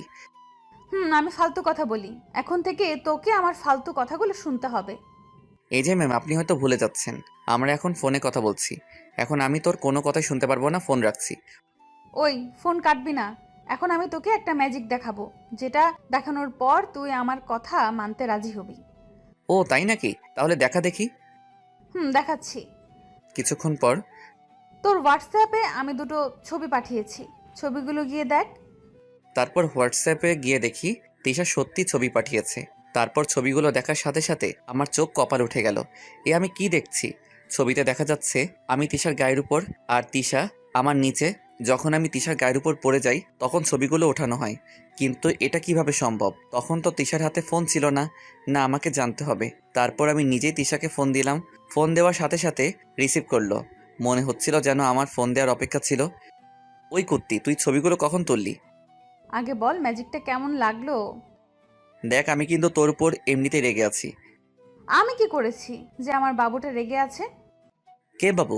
কিসের বাবু? এসব কি বলছিস? দেখ, আমি তোকে যা বলছি তার উত্তর দে। বল, ছবিগুলো কিভাবে তুললি? বলবো, সব বলবো, তবে ফোনে নয়। তুই এই ঠিকানায় চলে আয়। আমি কোথাও যেতে পারবো না, যা বলার ফোনে বল। ওকে, তুই যদি এখন না আসিস তাহলে আমি এই ছবিগুলো ফেসবুকে আপলোড করে দিব। তারপর কি হবে তুই নিশ্চয়ই বুঝতে পারছিস। তুই আমাকে ব্ল্যাকমেইল করছিস? করছি। এখন বেশি কথা না বলে 10 মিনিটের মধ্যে চলে আয়। আসছি। তিশার কথায় নারাজি হয়ে পারলাম না। আপনারা তো দেখলেন কেমন ডেঞ্জারাস মেয়ে, তাই রাজি হয়ে গেলাম যদি সত্যি সত্যি আপলোড করে দেয়। তারপর তিশার সাথে দেখা করার জন্য যেই রুম থেকে বের হব, সামনে তাকিয়ে দেখি নীলা ম্যাম দাঁড়িয়ে আছে। আমাকে দেখে বলতে লাগলো, আরিয়ান, তুমি কি কোথাও যাচ্ছ? জি ম্যাম, একটু বাইরে বের হচ্ছিলাম। ওকে, আমিও তোমার সাথে যাব, চলো। এ আবার কোথা থেকে আসলো? ঠিক আছে চলুন। তারপর নীলা ম্যাম আর আমি নিচে চলে আসলাম। দুজনেই গাড়িতে বসলাম। তারপর গাড়ি স্টার্ট দিলাম। দুজনেই নীরব, কেউ কোনো কথা বলছি না। আমি আমার গন্তব্যে পৌঁছে গেলাম। কি হলো, গাড়ি থামালে কেন? ম্যাম, আমি এখানে নামবো। আপনি কোথায় যাবেন? তুমি যেখানে যাবে সেখানেই আমি যাব, তোমার সাথে সময় কাটানোর জন্য। তোমাকে যে ভালোবেসে ফেলেছি। না, আমি কোথাও যাব না। ওকে ঠিক আছে, তাহলে আপনি থাকেন, আমি যাচ্ছি। না, আমিও তোমার সাথে যাব। কি বলছেন আপনি? আমার মতো ছোট লোকের সাথে কোথাও গেলে তো আপনার মান সম্মান চলে যাবে। তুমি কেন আমার সাথে এমন করছো? আপনার সাথে কিছু করার ক্ষমতা আমার নেই। এ কথা বলে আমি চলে আসলাম। নীলা ম্যাম হয়তো আরও কিছু বলতে চেয়েছে। তিশার দেওয়া ঠিকানায় গিয়ে দেখি একটা বড় রেস্টুরেন্ট। এত বড় রেস্টুরেন্ট আগে কখনো আসিনি। ভিতরে গিয়ে দেখি অনেক লোকজন। তিশাকে এখন কোথায় পাবো? একটা কল দিয়ে দেখি। মোবাইল নেওয়ার জন্য যেই পকেটে হাত দিলাম, অমনি কোথা থেকে তিশা আমার সামনে দাঁড়ালো। বাহ, আজকে তো আমার হিরোকে খুব সুন্দর লাগছে। দেখ, তোর এসব ফালতু কথা শোনার জন্য আমি এখানে আসিনি। এখন থেকে সব শুনতে হবে। এখন দাঁড়িয়ে না থেকে বস। তারপর আমরা দুজন একটা টেবিলে গিয়ে বসলাম। এবার কি খাবি অর্ডার কর। না, আমি কিছুই খাবো না। তুই শুধু আমার প্রশ্নের উত্তরগুলা দে। আরে বলবো, সব বলবো, আগে কিছু অর্ডার কর। তারপর আমি নুডলস অর্ডার করলাম। এবার বল, তুই ছবিগুলো কিভাবে তুললি? বলছি। তুই যখন আমার গায়ের উপর পড়ে গিয়েছিলি, তারপর সেখান থেকে উঠে তুই তো চলে গেলি। আমিও চলে যাচ্ছিলাম, হঠাৎই কিছু একটার দিকে আমার চোখ লেগে গেল। আমি সাথে সাথে থমকে গেলাম। থামলি কেন বল? আমি দেখলাম একটা সিসি ক্যামেরা লাগানো। তারপর আমি সেখান থেকে অফিসে গেলাম। গিয়ে দেখি অফিসে কেউ নেই। ব্যাস, এই সুযোগে আমি আমার কাজ করে চলে আসলাম। আচ্ছা, তুই ছবিগুলো কেন নিলি বল? তোকে নিজের কাছে রাখার জন্য। কি হলো বল? তার উত্তর খুব তাড়াতাড়ি পেয়ে যাবি। এখন বেশি কথা না বলে খাবার শেষ কর। না, আমার তাড়া আছে। নীলা ম্যাম গাড়িতে আমার জন্য অপেক্ষা করছে। কি বললি? ও তোর জন্য অপেক্ষা করছে? আমিও তোর মতো অবাক হচ্ছি। হয়তো সেদিন ওনার সম্মান বাঁচিয়েছি বলে। সম্মান বাঁচিয়েছিস মানে? তারপর আমি ওকে সবকিছু বললাম। সব শোনার পর তিশা বলল, আমার মনে হয় ও তোর সাথে আর খারাপ ব্যবহার করবে না। তাই যেন হয়। এবার আমাকে যেতে হবে। তোকে আমি কি বললাম, তাড়াতাড়ি খাবারগুলো শেষ কর। তারপর আর কি, খাওয়া শুরু করলাম। আমি খাচ্ছি আর তিশা এক দৃষ্টিতে আমার দিকে তাকিয়ে আছে। ওই, তুই যদি এইভাবে তাকিয়ে থাকিস তাহলে আমার অসুবিধা হবে। ওই বেশি কথা বলবি না। তারপর খাওয়া দাওয়া শেষ করে আমি বললাম, বিল কিন্তু তোকেই দিতে হবে। সেটা তোকে বলতে হবে না। তারপর তিশা বিল দিল।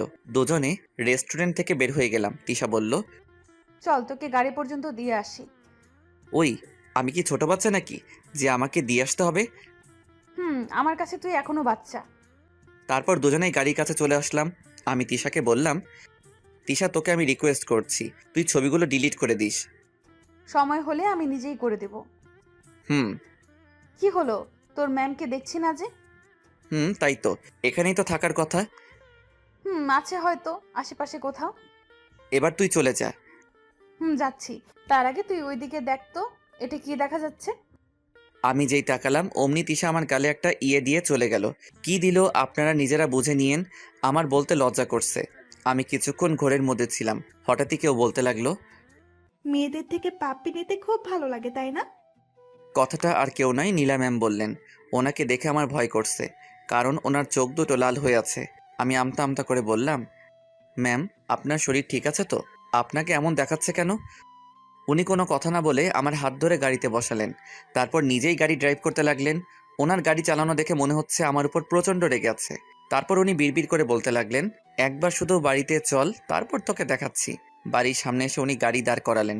তারপর রাগে হনহন করতে করতে ভিতরে চলে গেলেন। আমিও আর দাঁড়িয়ে না থেকে আমার রুমে চলে আসলাম। ঘড়ির দিকে তাকিয়ে দেখি 9টা বেজে গেছে। তাই বসে কিছুক্ষণ পড়লাম। কিছুক্ষণ পর খাওয়ার জন্য ডাক আসলো। আমি গেলাম। গিয়ে দেখি নীলা ম্যাম খাবার টেবিলে বসে আছে। আমাকে দেখে আমার দিকে রাগী দৃষ্টিতে তাকিয়ে আছে। আঙ্কেল আমাকে বলল, দাঁড়িয়ে আছো কেন, বসো। তারপর আমি বসলাম। তা তোমার পড়ালেখা কেমন চলছে? আপনাদের দোয়াই ভালোই চলছে। আর কিছুদিন পর পরীক্ষা, তা দুজনের প্রিপারেশন কেমন? আমি আর নীলা ম্যাম একসাথে বললাম ভালো। এভাবে কথা বলতে বলতে খাবারের পর্ব শেষ করলাম। খাবার শেষ করে আমি আমার রুমে চলে আসলাম। রুমে এসে কিছুক্ষণ পরে ঘুমানোর চেষ্টা করলাম। হঠাৎই দরজা আটকানোর শব্দে ঘুমটা ভেঙে গেল। তাকিয়ে দেখি নীলা ম্যাম, উনি আমার দিকে আস্তে এগিয়ে আসছে।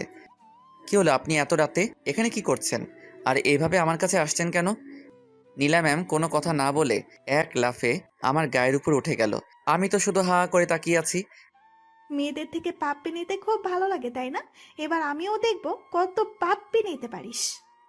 এই কথা বলে নীলা ম্যাম আমার দিকে গালে মুখে ঠোঁটে পাগলের মতো কিস করতে লাগলো।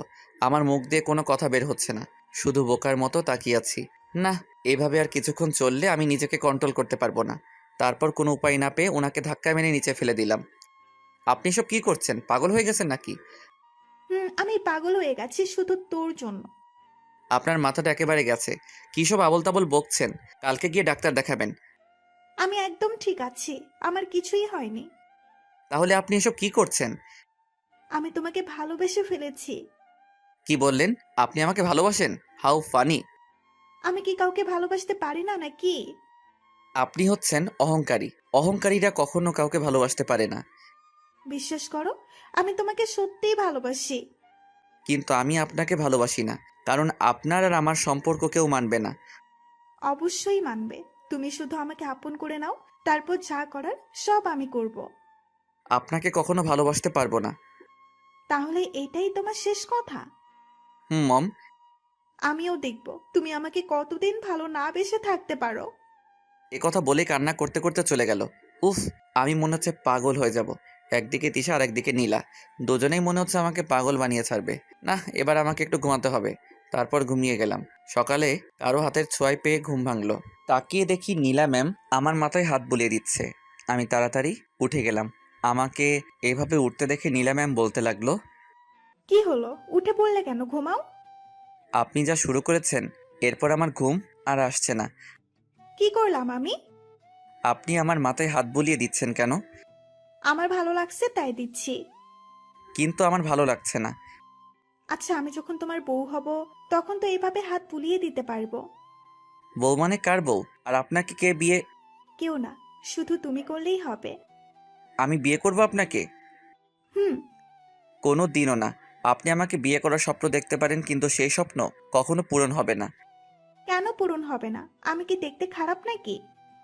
না, আপনি দেখতে খুব সুন্দর। আপনি আমার থেকেও ভালো উচ্চ লেভেলের ছেলে পাবেন।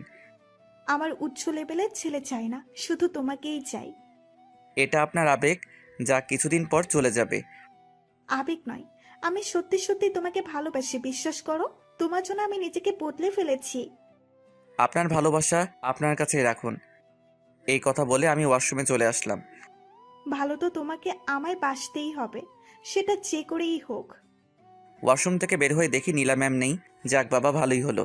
এই মেয়ের মাথায় হঠাৎ ভালোবাসার ভূতটা কোথা থেকে এলো? নিশ্চয়ই কোনো মতলব আছে। কিছুক্ষণ পরে নাস্তা করার জন্য নিচে গেলাম। আমি গিয়ে টেবিলে বসতে অবাক হয়ে গেলাম, কারণ আজকে নীলা ম্যাম নাস্তা সার্ভ করছেন। আঙ্কেল, ওনার কি হয়েছে? আমিও তো তাই ভাবছি, যে মেয়ে কোনোদিন নিজের হাতে এক গ্লাস পানি এনে খায়নি, সে খাবার সাফ করছে। আমাদের এসব কথা শুনে নীলা ম্যাম বলতে লাগলো, তোমরা কি শুরু করেছো বলো তো? কি শুরু করলাম? আর তোকে এসব কাজ করতে কে বলেছে? কেউ বলেনি, আমি নিজে থেকেই করছি। আর তাছাড়া বিয়ের পর তো আমাকে এসব করতেই হবে, তাই আগে থেকেই করছি। তোর যেখানে বিয়ে দিব, সেখানে তোকে এসব কিছুই করতে হবে না। এক্কেবারে রাজরানীর মতো থাকবি। না, আমি রাজরানীর মতো থাকতে চাই না। আর আমি যাকে বিয়ে করব তার বাড়িতে আমাকে এসব কিছু করতে হবে। আমার মেয়ে মনে হয় কাউকে পছন্দ করছে। তা ছেলেটাকে? এখন না বাবা, সময় হলে সব জানতে পারবে। কথা না বলে নাস্তা করো। এদিকে নীলা ম্যামের কথা শুনে আমার অবস্থা খারাপ হয়ে গেল। না, এ বাড়িতে দেখছি বেশি দিন থাকা যাবে না। তারপর নাস্তা শেষ করে নিজের রুমে চলে আসলাম। আজকে কলেজ বন্ধ, তাই রুমে এসে ভাবতে লাগলাম কি করব। অনেক দিন হয়ে গেল ছাদে যাইনি। ছাদে গিয়ে এদিক ওদিক হাঁটতে লাগলাম। কিছুক্ষণ পরেই ফোনটা বেজে উঠলো। হাতে নিয়ে দেখি তিশা। এর আবার কি হলো? কোথাও শান্তিতে একটু থাকতেও পারবো না। উফ, একটা যেতে না যেতে আরেকটা। আমার মতো পিচ্চির পক্ষে কি এত চাপ নেওয়া সম্ভব? ফোনটা রিসিভ করলাম। বলো। তুই এখন কোথায়? বাড়িতে আছি। কেন? ওকে, তাহলে তুই থাক, আমি গাড়ি নিয়ে আসছি। ওই গাড়ি নিয়ে আসছি মানে? আমি এখন তোর সাথে কোথাও যেতে পারবো না। তুই যাবি, 100 বার যাবি। তুই আমাকে এখন বাড়ির ঠিকানাটা দে। না, আমি দিতে পারবো না। তুই দিবি না? ওকে ঠিক আছে, আমি ছবিগুলো এখনই ফেসবুকে আপলোড করছি। এই না না, কিছু করবি না। ওকে বাবু, তাহলে ভালোই ভালো ঠিকানাটা দাও। এই নে। আমি 5 মিনিটের মধ্যে আসছি, তুমি রেডি হয়ে থাকো। হুম। তারপর তিশা ফোন কেটে দিল। কে ফোন দিয়েছিল? চেয়ে দেখি নীলা ম্যাম। একটা ফ্রেন্ড। কোন ফ্রেন্ড? সত্যি বলবে? আসলে কালকে যার সাথে দেখা করতে গিয়েছিলাম সে। এ কথা বলতে না বলতে নীলা ম্যাম তেলে বেগুনে জ্বলে উঠল। তারপর বলতে লাগলো, কি, তুই ওই কুত্তিটার সাথে দেখা করতে যাচ্ছিস? তুই যদি বাড়ির বাইরে একবার রেখেছিস তাহলে আমি তোর ঠ্যাং ভেঙে ফেলবো। যাব, 100 বার যাব। আপনি আমার কে হন? দেখতে চাস তুই আমার কে? এ কথা বলেই নীলা ম্যাম আমার মাথার পিছনে হাত দিয়ে ওনার ঠোঁটের সাথে আমার ঠোঁট লাগিয়ে দিলেন। তারপর নীলা ম্যাম আমার ঠোঁটের উপরে অত্যাচার করতে লাগলো। এইভাবে পুরো 5 মিনিট অত্যাচার করলো। তারপর ছেড়ে দিয়ে বলতে লাগলো, এবার নিশ্চয়ই বুঝে গেছো তুমি আমার কে হও। আর বাড়ির বাইরে বের হবার কথা যেন মাথায়ও না আসে। এ কথা বলেই নীলা ম্যাম চলে গেল। এদিকে আমি পড়লাম মাইন্ডকার চিপাই। একদিকে তিশা আর একদিকে নীলা। এসব ভাবতে ভাবতে আবার কল আসলো। আর কেউ নয়, তিশা কল দিল। রিসিভ করতে তিশা বলতে লাগলো, কিরে, কোথায় তুই? বাড়িতে। তুই কি চলে এসেছিস? আমি বাইরে দাঁড়িয়ে আছি, তুই তাড়াতাড়ি চলে আয়। কুর্তিটা তাহলে চলে এসেছে। এখন একে কিভাবে ম্যানেজ করব? না কিছু একটা করতে হবে। আসলে আমার না শরীর খারাপ করছে, কোথাও যেতে পারবো না। কি বললি? তোর শরীর খারাপ করছে? আমাকে আগে বলবি না? আসলে হঠাৎ করে শরীর খারাপ হয়ে গেল। চুপ কর, মিথ্যা বলার জায়গা পাস না, তাই না? এই রে, ও তো মনে হয় ধরে ফেলেছে। এখন কি করি? সত্যি বলছি, বিশ্বাস কর। 5 মিনিট সময় দিলাম, এর মধ্যে যদি রেডি হয়ে চলে আসিস তাহলে বেঁচে যাবি, আর যদি না আসিস তাহলে আমি কি করব আমি নিজেও জানি না। এ কথা বলেই ফোন কেটে দিল। আমি এখন কি করব? তিশার কাছে যেতে হলে তো নীলা ম্যামের সামনে দিয়ে যেতে হবে। না, ওনার সামনে দিয়ে যাওয়া যাবে না। কি করি এসব ভাবছিলাম। হঠাৎই পাশে একটা গাছের দিকে নজর গেল। গাছটা একেবারে ছাদের গা ঘেঁষে আছে। তারপর রুমে এসে জামা কাপড় চেঞ্জ করে আবার ছাদে চলে গেলাম। তারপর কোনো মতে গাছ বেয়ে নিচে নামলাম। আশেপাশে কেউ আছে কিনা দেখতে লাগলাম। না, কেউ নেই। তারপর এক দৌড়ে গেট ফেরিয়ে চলে আসলাম। এসে দেখি তিশা রাস্তার ওপরে দাঁড়িয়ে আছে। আমাকে এভাবে আসতে দেখে তিশা বলতে লাগলো, তোর পেছনে কি কুকুর তাড়া করছে নাকি? আরে না, এখন এত কথা বলার সময় নেই। কি জন্য ডাকলি সেটা বল। গাড়িতে ওঠ, আমার সাথে এক জায়গায় যেতে হবে। দেখ, আমি এখন কোথাও যেতে পারবো না, বাড়িতে কাজ আছে। আমি যখন বলেছি তাহলে তোকে যেতেই হবে। এবার আমি কি করি? নীলা ম্যাম যদি বাড়িতে না দেখে তাহলে কি হবে? উফ, কি যে করি। তিশা দেখ, তুই আমার বোনের মতো। আমি ভাই হয়ে তোকে রিকোয়েস্ট করছি, প্লিজ আমাকে যেতে দে। এ কথা বলার সাথে সাথে তিশা রেগে গেল। ওর চোখ দিয়ে যেন আগুনের গোলা বের হচ্ছে। আমার কলার ধরে বলতে লাগলো, কি বললি? আমি তোর বোনের মতো? তোকে তো আমার বোনের মতো দেখি। চুপ! আর একবার যদি তুই কথাটা বলেছিস তাহলে আমি তোর নাক ফাটিয়ে দিব। আর এতে রেগে যাওয়ার কি আছে? আমি কি ভুল কিছু বললাম? ওই, আমি কি তোর মায়ের পেটের বোন হই? না, কিন্তু আমি তোকে সবসময় ওই নজরে দেখেছি। ওকে, এবার থেকে আমাকে গার্লফ্রেন্ড হিসেবে দেখবি। আমার আর খেয়ে দিয়ে কোনো কাজ নেই। তোর মতো পেতনিকে আমি গার্লফ্রেন্ড ভাববো? কি বললি? আমি পেতনি? এবার তোকে দেখাচ্ছি। তুই বাড়িতে যাবি তাই না? আমিও দেখব কি করে তুই আজকে বাড়ি যাস। এ কথা বলে তিশা সোজা আমার হাত ধরে গাড়ির ভিতরে নিয়ে গেল। তারপর গাড়ি চালাতে লাগলো। এদিকে নীলা ম্যাম আমাকে বাড়িতে না দেখে কান্না শুরু করে দিলেন। মনে মনে বলতে লাগলো, না, আরিয়ান শুধু আমার, ওকে ছাড়া আমি বাঁচবো না। যে করেই হোক ওকে আমার পেতেই হবে। ওই দিশা মেয়েটার হাব ভাব দেখে মনে হচ্ছে ও আরিয়ানকে ভালোবাসে। না, এবার সবকিছু বাবাকে জানাতে হবে। এ কথা বলে ওর বাবার রুমে চলে গেল। বাবা, তোমার সাথে আমার কিছু কথা আছে। তোর আবার কি হলো? তোকে এমন দেখাচ্ছে কেন? বাবা, আমি একদম ঠিক আছি, আমার কিছু হয়নি। তোকে দেখে মনে হচ্ছে তুই কান্না করেছিস। করেছি। কি বললি? তুই কান্না করেছিস? কার এত বড় সাহস যে আমার মেয়েকে কাঁদিয়েছে? বাবা, আমি ওকে খুব ভালোবাসি, কিন্তু ও কিছুতেই বুঝতে চাইছে না। ওকে ছাড়া আমি বাঁচবো না। তুই কার কথা বলছিস? আর কাকে ছাড়া বাঁচবি না? বাবা, আমি আরিয়ানকে ভালোবাসি। ওকে যদি না পাই তাহলে আমি মরে যাব। কি বলছিস এসব? তুই আরিয়ানকে ভালোবাসিস? বাবা, বিশ্বাস করো, আমি ওকে সত্যিই ভালোবাসি। দেখ, ওর সাথে আমাদের যায় না। ও তোকে বিয়ের পর খাওয়াবে কি? কেন বাবা, আমাদের কি কম আছে নাকি? তাছাড়া ও তো লেখাপড়া করছে। তুমি ওকে আমাদের কোম্পানিতে একটা চাকরি দিলেই তো হয়। তা হয়, কিন্তু আমি জেনে শুনে কিভাবে? ঠিক আছে তাহলে থাকো, আমি চলে যাচ্ছি। চলে যাচ্ছিস মানে? আমি এই বাড়ি ছেড়ে চলে যাচ্ছি। কি বলছিস কি তুই? তোর মাথা ঠিক আছে? বাবা, আমি একদম ঠিক আছি। দেখ, পাগলামি করিস না। ও তোকে সুখে রাখতে পারবে না। আমি যাচ্ছি। এই কথা বলেই নীলা ম্যাম কান্না করতে করতে চলে গেল। এদিকে আঙ্কেল ভাবতে লাগলো, নীলা যা বলেছে ভুল কিছু বলেনি। অনেক তো টাকার পিছনে দৌড়ালাম, এবার কি টাকার জন্য আমার মেয়ের সুখ নষ্ট করব নাকি? তাছাড়া আরিয়ানও তো ভালো ছেলে, আমি জানি ও আমার মেয়েকে সুখে রাখবে। না, আমার মেয়ে যখন ওকে ভালোবাসে তাহলে ওর সাথেই বিয়ে দিব। না, গিয়ে দেখি নীলা কি করছে। আঙ্কেল নীলা ম্যামের রুমের সামনে যেতেই নীলা ম্যাম হাতে লাগেজ নিয়ে ঘর থেকে বের হলেন। নীলা দাঁড়া বলছি, আমার কথাটা শোন। না, আমি তোমার কোনো কথা শুনবো না। আচ্ছা ঠিক আছে, তোর সাথে আরিয়ানের বিয়ে দেবো। এ কথা বলতে নীলা ম্যাম লাগেজটা ফেলে দিয়ে দৌড়ে এসে ওনার বাবাকে জড়িয়ে ধরলেন। তারপর বলতে লাগলেন, সত্যি তুমি ওর সাথে আমার বিয়ে দেবে? দিব।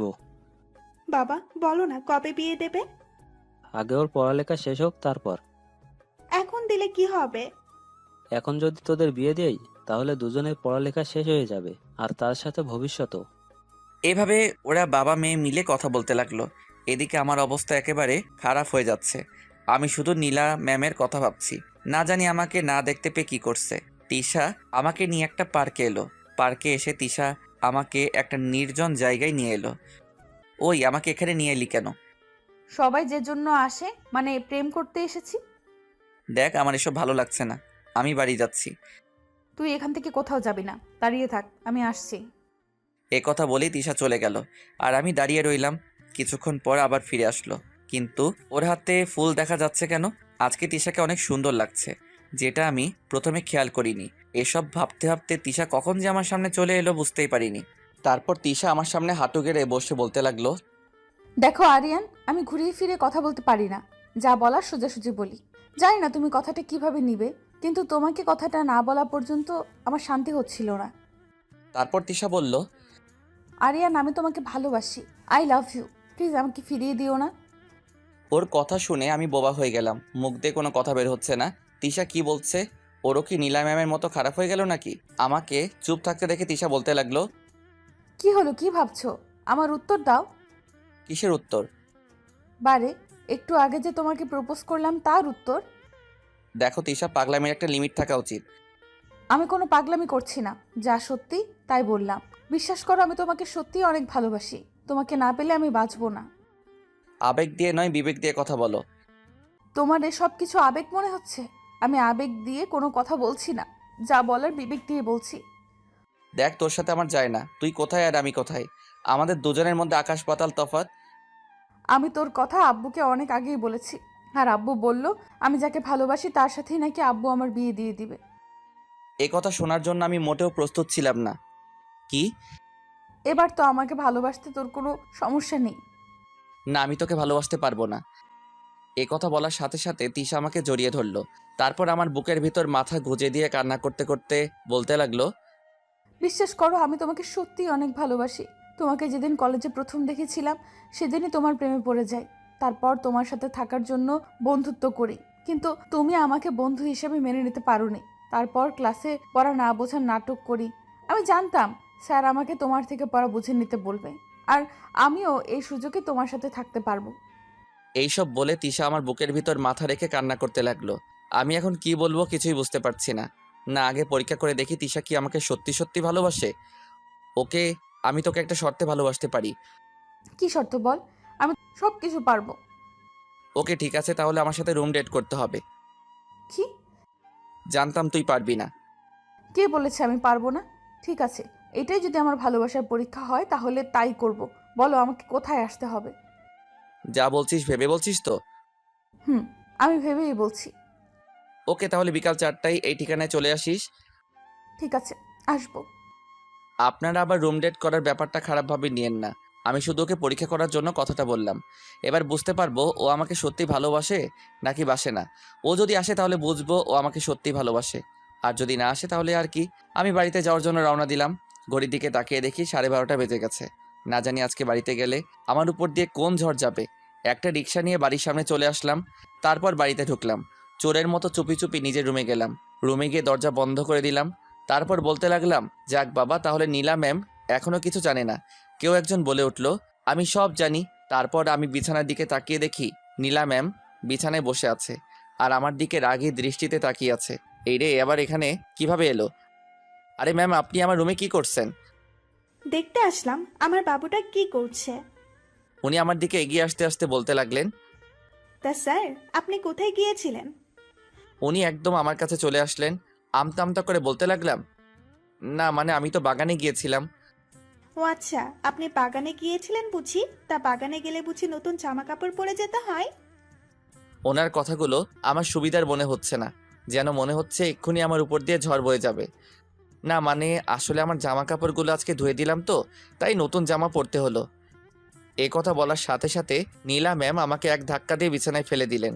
তারপর আমার গায়ের উপর বসে বলতে লাগলেন, চুপ কর কুত্তা, যদি আরেকবার মিথ্যে কথা বলিস তাহলে আমি তোর কি হাল করবো আমি নিজেও জানি না। এবার সত্যি করে বল, কোথায় গিয়েছিলি? আসলে তিশার সাথে দেখা করতে গিয়েছিলাম। কি? আমি বারণ করার পরেও তুই ওর সাথে দেখা করতে গেলি? না, এই শাস্তি তোকে পেতে হবে। আপনি আমার উপর থেকে সরুন, তারপর যা শাস্তি দেওয়ার দিবেন। এ কথা বলতেই নীলা ম্যাম আমার মাথার পিছনে হাত দিয়ে ওনার ঠোঁটের সাথে আমার ঠোঁটটা লাগিয়ে দিলেন।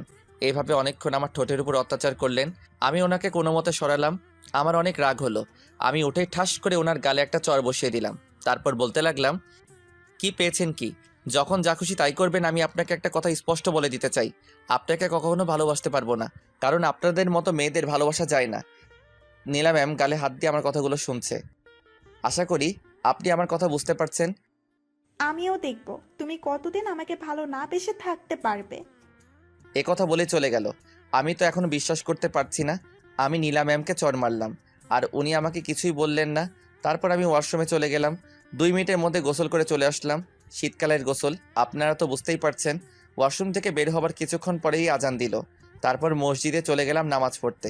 নামাজ পড়ে বাড়িতে এসে খাওয়া দাওয়া করে ঘুমানোর চেষ্টা করলাম, কিন্তু আমার চোখে ঘুম আসছে না। শুধু বারবার তিশা আর নীলা ম্যামের কথা মনে হচ্ছে। দেখে মনে হচ্ছে দুজনেই আমাকে ভালোবাসে। উফ, আমি এখন কোন দিকে যাব? প্রিয় পাঠক পাঠিকারা, আপনারা কিছু বলেন। বিকাল 4টায় আমার ঘুম ভাঙলো। তাড়াতাড়ি উঠে তিশাকে যে ঠিকানায় আসতে বললাম ওখানে চলে গেলাম। গিয়ে দেখি তিশা এখনো আসেনি। তার মানে ও আসবে না, না আসলেই ভালো হয়। হঠাৎই কেউ একজন পিছন থেকে বলল, আমি চলে এসেছি। পিছনে ফিরে দেখি বোরখা পরা একটা মেয়ে দাঁড়িয়ে আছে। কিছুই দেখা যাচ্ছে না। কে আপনি? একথা বলতেই মেয়েটি ওর মাথার হিজাবটা খুলে ফেললো। হিজাব খোলার পর দেখলাম মেয়েটি আর কেউ নাই, তিশা। ওকে এভাবে দেখবো আমি ভাবতে পারিনি। তোমার যা করার তাড়াতাড়ি করো, আমার বাড়িতে কাজ আছে। আচ্ছা, এখানে বসো। ও বসলো। ও বসার পর আমি ওকে বললাম, তুই এখানে কেন এলি? আমার ভালোবাসার পরীক্ষা দিতে। কেন, তুই জানিস না বিয়ের আগে এসব করা ঠিক নয়? জানি, কিন্তু তোমাকে যে অনেক ভালোবেসে ফেলেছি। আমার মতো ছোট লোকের মধ্যে কি এমন দেখলি যে আমাকে ভালোবাসতে হলো? এ কথা বলতেই তিশা রেগে গেল। তারপর বলতে লাগলো, ওই, তুই কি আমাকে এখানে এসব বলার জন্য আনলি? সত্যি কথা বলতে রুম ডেট করার কথাটা আমি তোকে এমনি বলছিলাম। আমি আসলে দেখতে চেয়েছিলাম তুই আমাকে কতটা ভালোবাসিস। এ কথা বলার পর তিশা রেগে গিয়ে যা করলো, তারপর বলতে লাগলো, কি বললি? তুই আমাকে পরীক্ষা করছিলি? প্লিজ তুই রাগ করিস না। আচ্ছা ঠিক আছে, রাগ করব না। আমাকে এটা বল, আমি কি পরীক্ষায় উত্তীর্ণ হতে পেরেছি? পেরেছিস। এ কথা বলতে না বলতেই তিশা আমাকে হুট করে জড়িয়ে ধরলো। তারপর বলতে লাগলো, কি? তার মানে তুই আমাকে এবার থেকে ভালোবাসবি? আমি এখন কি বলবো কিছুই বুঝতে পারছি না। আমাকে চুপ থাকতে দেখে তিশা আবার বলতে লাগলো, কি হলো বল। দেখ তিশা, আমি তোকে আগে বলেছি, এখনো বলছি, তোকে আমি ভালোবাসতে পারবো না। প্লিজ, কেন আমার সাথে এমন করছিস? সত্যিই তোকে আমি অনেক ভালোবেসে ফেলেছি। দেখ, আমার কিছু করার নেই। তুই যদি আমাকে ভালো না বাসিস তাহলে আমি এক্ষুনি এই ছুরি দিয়ে নিজেকে শেষ করে দেব। ওর হাতের দিকে তাকাতে একটা ছুরি দেখতে পেলাম। ওর হাতে ছুরি দেখে আমার ভয় করতে লাগলো। তিশা দেখ, পাগলামি করিস না, ছুরিটা হাত থেকে ফেলে দে। না, আজকে আমি নিজেকে শেষ করে দেব। তোকে যখন পাবো না তাহলে আর এ জীবন রেখে কি লাভ? তুই আমার থেকেও ভালো কাউকে জীবন সাথী করে পাবি। ও কান্না করতে করতে বলতে লাগলো, তোকে আমি কতবার বলবো, আমি ভালো কাউকে চাই না, শুধু তোকে চাই। মুখ দিয়ে কোনো কথা বের হচ্ছে না। আমি 1 থেকে 3 পর্যন্ত গুনবো। এর ভেতর যদি তুই আমাকে কাছে টেনে না নিস তাহলে আমি এই ছুরি দিয়ে নিজেকে শেষ করে দিব। এবার পড়লাম মহাবিপদে। ও ও যা জেদি মেয়ে, যদি সত্যি সত্যি কিছু করে ফেলে। এদিকে তিশা কাউন্ট শুরু করে দিল। এক বলার পর কিছুক্ষণ আমার দিকে তাকিয়ে রইল। এভাবে 3 পর্যন্ত গোনা শেষ করে বলতে লাগলো, তোকে নিয়ে আমি অনেক স্বপ্ন দেখেছিলাম, তোর সাথে সারা জীবন কাটাতে চেয়েছিলাম, কিন্তু তুই আমাকে সেই সুযোগ দিসনি। বিশ্বাস কর, তোকে আমি অনেক ভালোবাসি, কিন্তু তুই আমার ভালোবাসাটা বুঝতে পারিসনি। আমি এতক্ষণ দাঁড়িয়ে দাঁড়িয়ে কথাগুলো শুনছিলাম। আমার তো বিশ্বাস হচ্ছে না, একটা মেয়ে আমাকে এত ভালোবাসে, আর আমি কি না তার ভালোবাসাকে আবেগ বলে উড়িয়ে দিচ্ছি। ভালো থাকিস, আর কখনো তোকে বিরক্ত করব না। এ কথা বলেই ও ছুরিটা হাতের শিরার উপর রাখলো, তারপর চোখ বন্ধ করে ফেললো। যেই শিরা কাটতে অমনি আমি দৌড়ে গিয়ে ওর হাত থেকে ছুরিটা ফেলে দিলাম। তারপর ওকে শক্ত করে বুকে জড়িয়ে ধরলাম। বুকের ভিতর জড়িয়ে ধরতেই ও একদম শান্ত হয়ে গেল। এভাবে কতক্ষণ ছিলাম জানি না। কিছুক্ষণ পর ও বুক থেকে মাথা তুলে আমার দিকে তাকিয়ে রইল। আমি ওর কপালে একটা চুমু দিলাম। সাথে সাথে ও আমাকে আবার জড়িয়ে ধরে কান্না করে দিল। এত কান্না কিসের? কান্না বন্ধ কর বলছি। আনন্দে কান্না করছি। ধুর পাগলি, আনন্দে কি মানুষ কান্না করে নাকি? কেউ না করলেও আমি করি। আমাকে কথা দে, কখনো আমাকে ছেড়ে যাবি না। ওর ডান হাতটা শক্ত করে ধরে বললাম, যতদিন এ দেহে প্রাণ আছে ততদিন তোকে ছেড়ে কোথাও যাব না। মনে থাকে যেন। ওই, আমরা কি এখনো একে অপরকে তুই করে বলবো নাকি? আমরা একে অপরকে তুই করে বলবো। কি বলিস? আজ থেকে আমি ছাড়া যদি অন্য কোনো মেয়ের দিকে তাকিয়েছিস, তাহলে তোর অবস্থা খারাপ করে ফেলবো। নীলা ম্যামের দিকেও না? তুই যদি আরেকবার ওই মেয়ের নাম মুখে আনিস। আরে আমি তো তোকে রাগানোর জন্য বলছি। ওই মেয়ের থেকেই সবসময় দূরে দূরে থাকবি, ওর সাথে একদম কথা বলবি না। চাইলেও আর সেটা সম্ভব না। মানে বুঝলাম না। মানে নীলা ম্যাম আমাকে ভালোবাসে। একথা বলতেই তিশা আমাকে ওর গায়ের সমস্ত শক্তি দিয়ে জড়িয়ে ধরলো। ওরে জড়িয়ে ধরা বলে দিচ্ছে ও আমাকে হারানোর ভয় করছে। কি? কবে থেকে? এই তো কিছুদিন হবে।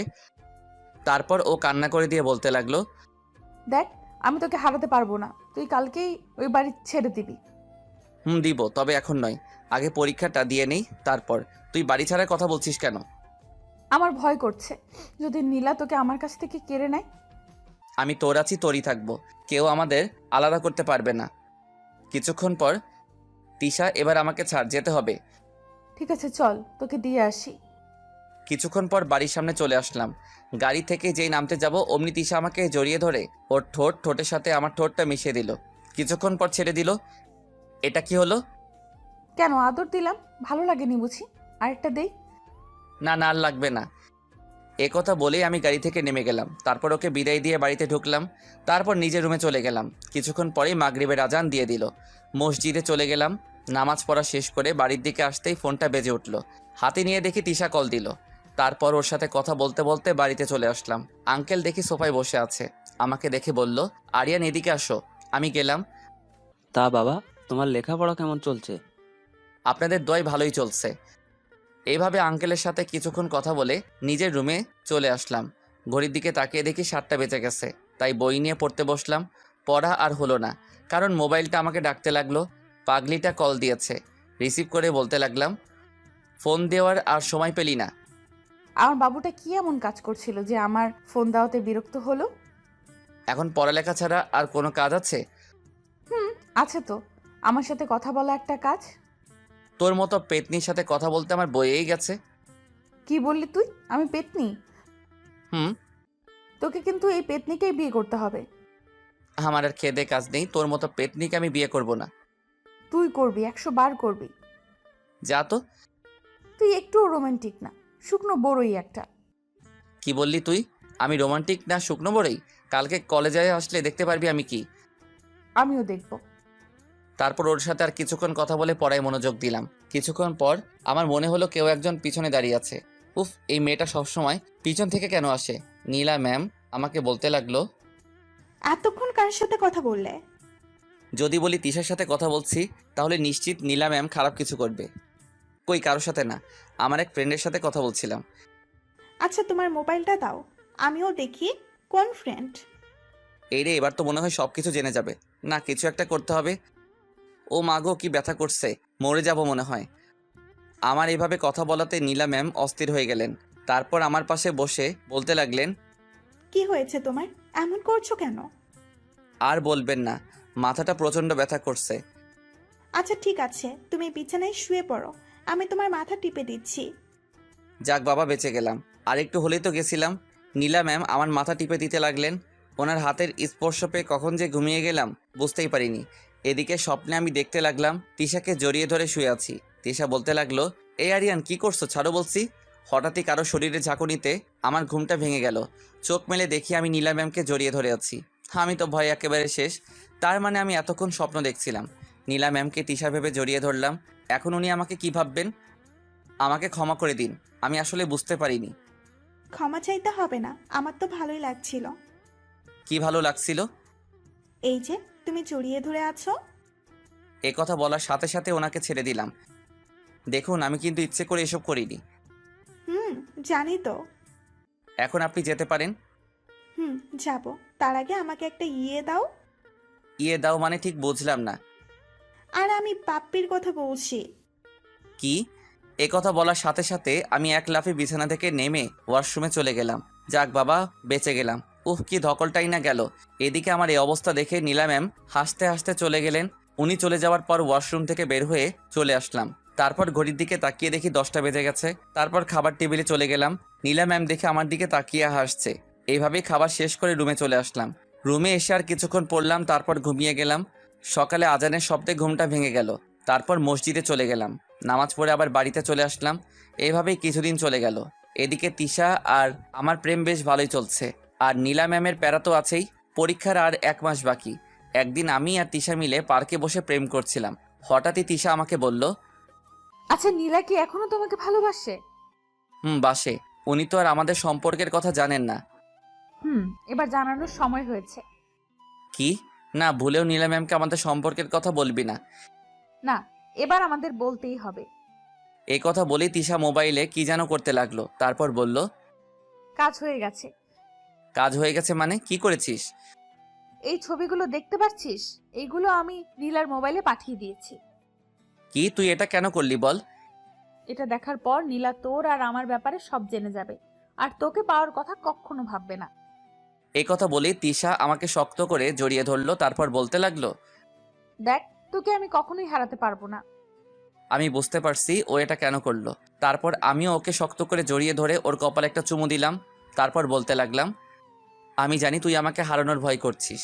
পৃথিবীর কোনো শক্তি আমাদের দুজনকে আলাদা করতে পারবে না। তোকে ভয় পেতে হবে না, আমি তোর আছি, তোরই থাকবো। তাই যেন হয়। এবার আমাকে ছাড়, বাড়ি যেতে হবে। আজকে তোর জন্য ক্লাসও করতে পারলাম না। ওই আমার জন্য মানে? আমি কি তোকে এখানে আটকে রেখেছি নাকি? তুই আটকে রাখিসনি, তোর ভালোবাসা আমাকে এখানে আটকে রেখেছে। তারপর ওর সাথে আর কিছুক্ষণ সময় কাটিয়ে বাড়িতে চলে আসলাম। বাড়িতে এসে দরজার সামনে দাঁড়িয়ে আছি। না জানি ভিতরে গেলে আমার জন্য কোন বিপদ অপেক্ষা করছে। তারপর দরজা খুলে ভিতরে ঢুকে যা দেখলাম, বাড়িতে কেউ নেই। কী ব্যাপার, সবাই গেল কোথায়? তারপর আমার রুমে চলে আসলাম। মোবাইলটা বের করে যা দেখলাম, আঙ্কেল আমাকে 24টা মিস কল দিয়েছে। আমার ফোন সাইলেন্ট থাকায় ধরতে পারিনি। তারপর আমি কল ব্যাক করলাম, সাথে সাথে ফোন রিসিভ করলেন। তারপর আঙ্কেল রাগী কণ্ঠে বলতে লাগলেন, কোথায় আছো তুমি? এতগুলো ফোন দিলাম, রিসিভ করলে না কেন? না মানে ফোনটা সাইলেন্ট ছিল, তাই ধরতে পারিনি। আচ্ছা ঠিক আছে, তুমি তাড়াতাড়ি এই হাসপাতালে চলে আসো। হাসপাতালে কেন? কারো কিছু হয়েছে নাকি? আসলেই দেখতে পারবে। এ কথা বলেই ফোন কেটে দিলেন। আঙ্কেল হঠাৎ আমাকে হাসপাতালে যেতে বললেন কেন? আমার টেনশন হতে লাগলো। তারপর সোজা হাসপাতালে চলে গেলাম। গিয়ে আঙ্কেলকে ফোন দিলাম। তারপর আঙ্কেল কোথায় আছেন তা জেনে নিলাম। আঙ্কেলের কাছে চলে গেলাম। গিয়ে দেখি আঙ্কেল আন্টি কেবিনের বাইরে দাঁড়িয়ে আছে। আমি দৌড়ে ওদের কাছে গেলাম। আমি যেতেই আঙ্কেল আন্টি আমার দিকে কেমনভাবে তাকিয়ে আছে। আমি বললাম, আপনারা হাসপাতালে কি করছেন? আর নীলা ম্যাম তো মনে হয় কলেজে আছে। নীলা কোথায় আছে দেখতে চাও? এই কথা বলেই আঙ্কেল আমাকে কেবিনের সামনে নিয়ে গেলেন। তারপর কান্না কান্না ভাব নিয়ে বলতে লাগলেন, ওই যে দেখো নীলা। আমি ভিতরে তাকাতেই চোখ কপালে উঠে গেল। দেখলাম নীলা ম্যাম বেডে শুয়ে আছে, আর ওনার হাতে ব্যান্ডেজ করা। আঙ্কেল, ওনার এই অবস্থা কিভাবে হলো? তোমার জন্য আজকে ওর এই অবস্থা। আমার জন্য মানে? কি বলছেন? আমি তো কিছুই বুঝতে পারছি না। আমি জানি নীলা তোমার সাথে শুরুতে অনেক বাজে বিহেভ করতো। অবশ্য তার জন্য দায়ী আমরাই, কারণ ও আমাদের একমাত্র সন্তান। তাই ও যখন যা চেয়েছে তাই এনে দিয়েছি, যার কারণে ওর মধ্যে অহংকার ঢুকে গিয়েছে। যেদিন তুমি ওর জীবন বাঁচিয়েছিলে সেদিন থেকেই ও তোমাকে নিয়ে ভাবতে শুরু করে। তারপর একটা সময় ও তোমাকে সত্যি ভালোবেসে ফেলে। তোমাকে ভালোবাসার পর থেকে ও অনেক পাল্টে যায়, কিন্তু তুমি ওর ভালোবাসা উপেক্ষা না করে অন্য একজনকে ভালোবাসলে, সেটাও মেনে নিতে পারিনি। তাই ও সুইসাইড করার চেষ্টা করেছে। ওর মোবাইলে কিছু ছবি দেখতে পেয়েই আমি বুঝতে পারি কেন সুইসাইড করার চেষ্টা করলো। বিশ্বাস করো, আমার মেয়েটা তোমাকে সত্যি অনেক ভালোবাসে। তোমাকে না পেলেও বাঁচবে না। অবাক হয়ে ওনার কথা শুনছি। তোমার আর ওই মেয়েটার সম্পর্ক কতদিনের? আঙ্কেল 2 মাস হবে। হঠাৎই আঙ্কেল হাত জোর করে বলতে লাগলেন। আমি তোমার কাছে হাত জোর করে আমার মেয়ের জীবন ভিক্ষা চাইছি। আন্টিও কান্নাকাটি করতে লাগলেন। আরে আঙ্কেল কি করছেন? আপনারা আমার গুরুজন, প্লিজ এভাবে বলবেন না। এবার পড়লাম মহা বিপদে। এখন আমি কি করব? নীলা ম্যামকে তো আমি কখনোই মেনে নিতে পারবো না। আমার মেয়ের জীবন কিন্তু তোমার হাতে। দেখুন আঙ্কেল, আমি তিশাকে ছাড়া আমার জীবনে আর কাউকে গ্রহণ করতে পারবো না। তোমার যত টাকা লাগবে আমায় বলো, সব আমি দিব। আঙ্কেল, আপনি এসব কি বলছেন? টাকার থেকেও ভালোবাসা আমার কাছে অনেক দামি, তাই এসব বলবেন না। তাহলে এখন আমি কি করব তুমিই বলো। আচ্ছা ঠিক আছে, আমাকে ভাবার জন্য কিছু সময় দেন। এ কথা বলেই হাসপাতাল থেকে বের হয়ে চলে আসলাম। বাইরে এসে ভাবতে লাগলাম এখন আমি কি করব। উফ, মাথায় কিছু আসছে না। কিছুদিন পরে পরীক্ষা, তার মধ্যে আবার এই ঝামেলা। না, তিশাকে ব্যাপারটা জানাতে হবে। তারপর তিশাকে কল দিলাম, ওকে একটা রেস্টুরেন্টে ঠিকানা দিলাম, সেখানে আসতে বললাম। কিছুক্ষণ পরেই ও চলে আসলো। এসেই আমাকে বলতে লাগলো, কি জনাব, এত জরুরি ডাকার কারণ কি? ও তুই এসেছিস, এখানে বসে পড়। বসলাম। তা তোকে এত চিন্তিত দেখাচ্ছে কেন? একটা সমস্যা হয়ে গেছে। কি সমস্যা বল, আমি সব সমাধান করে দিব। আচ্ছা তোকে একটা কথা বলি, আমি যদি এখন তোকে রেখে অন্য কাউকে বিয়ে করি তাহলে তুই কি করবি? কি আর করব, প্রথমে তোকে খুন করব, তারপর নিজে মরবো। এই হঠাৎ এই কথা বলছিস কেন? কি? তুই আমাকে খুন করবি? তুই শুধু আমাকে ছাড়া যেন অন্য কাউকে বিয়ে করার কথা স্বপ্নেও না ভাবিস। আমাকে এত ভালোবাসিস? কেন, তোর কি সন্দেহ আছে নাকি? আমি জানি তুই আমাকে অনেক ভালোবাসিস। তাহলে হঠাৎ এসব কথা বলছিস কেন? এগুলো কি তোর জরুরি কথা? আরে না, আমি ডেকেছি অন্য কারণে। কি কারণে ডেকেছিস সেটা বল। তারপর ওকে নীলা ম্যামের ব্যাপারে সব বললাম। সব শোনার পরও বলল, তুই এখনই আমার সাথে চল। তোর সাথে যাব মানে? কথা না বলে আমার সাথে চল। এ কথা বলে তিশা আমার হাত ধরে টেনে নিয়ে চলল। তারপর গাড়ির ভিতরে বসালো। ও গাড়িতে বসে গাড়ি স্টার্ট দিল। কি হলো? আমাকে কোথায় নিয়ে যাচ্ছিস? চুপ থাক, কোনো কথা বলবি না। তারপর আমি চুপ হয়ে গেলাম। কিছুক্ষণ চুপ থাকার পর ও নীরবতা ভেঙে বলল, আমাকে বিয়ে করবি? হঠাৎ এই কথা বলছিস কেন? যা বললাম তার উত্তর দে। করব। কোনো সন্দেহ আছে? এখন করতে পারবি? কি বলছিস কি তুই? তোর মাথা ঠিক আছে? আমি একদম ঠিক আছি। প্লিজ আমাকে এখন বিয়ে কর। আমি বুঝেছি ও কেন বিয়ের কথা বলছে। ওর মনে এখন আমাকে হারানোর ভয় আরো বেশি হচ্ছে। আমি ওকে গাড়ি থামাতে বললাম। তারপর ও রাস্তার একপাশে গাড়ি দাঁড় করালে আমি ওকে এক টান দিয়ে আমার কাছে নিয়ে আসলাম। তারপর ওকে শক্ত করে বুকের ভিতর জড়িয়ে নিলাম। ও আমাকে জড়িয়ে ধরল। আমি বুঝতে পারছি তুই কেন বিয়ের কথা বলছিস। বুঝতেই যখন পারছিস তাহলে জিজ্ঞেস করছিস কেন? দেখ, আমি এখনো বিয়ের জন্য তৈরি হইনি। আমি এত কথা শুনতে চাই না। আমি যখন বলেছি এখন বিয়ে করতে হবে মানে করতে হবে। দেখ, পাগলামি করিস না। এখন যদি তোকে আমি বিয়ে করি তাহলে বিয়ের পর খাওয়াবো কি? সেটা নিয়ে তোকে ভাবতে হবে না। এখন বেশি কথা না বলে চল। তারপর ও আবার গাড়ি স্টার্ট দিল। সোজা কাজী অফিসের সামনে এসে গাড়ি দাঁড় করালো। তারপর আমাকে হাত ধরে গাড়ি থেকে নামালো। এত জোরে হাত ধরেছে যেন আমি ওকে রেখে পালিয়ে যাব। আমাকে নিয়ে কাজী অফিসের ভিতরে গেল। তারপর ও মোবাইল বের করে ওর কিছু ফ্রেন্ডসকে কল দিয়ে এখানে আসতে বলল। কিছুক্ষণ পর সবাই চলে আসলো, সবগুলো মেয়ে ফ্রেন্ড। ওরা এসে বলতে লাগলো, আরে দিশা, তুই কি এই পিচ্চিটাকে বিয়ে করবি? ও হচ্ছে তোদের দুলাভাই। বাহ, আমাদের দুলাভাই দেখতে খুব সুন্দর, অনেক কিউট।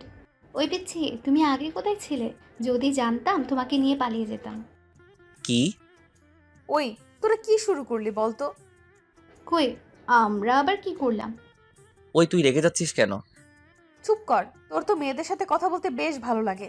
লুচু কোথাকার। দেখলেন তো, আমি কি এখনো কোনো মেয়ের সাথে কথা বলেছি?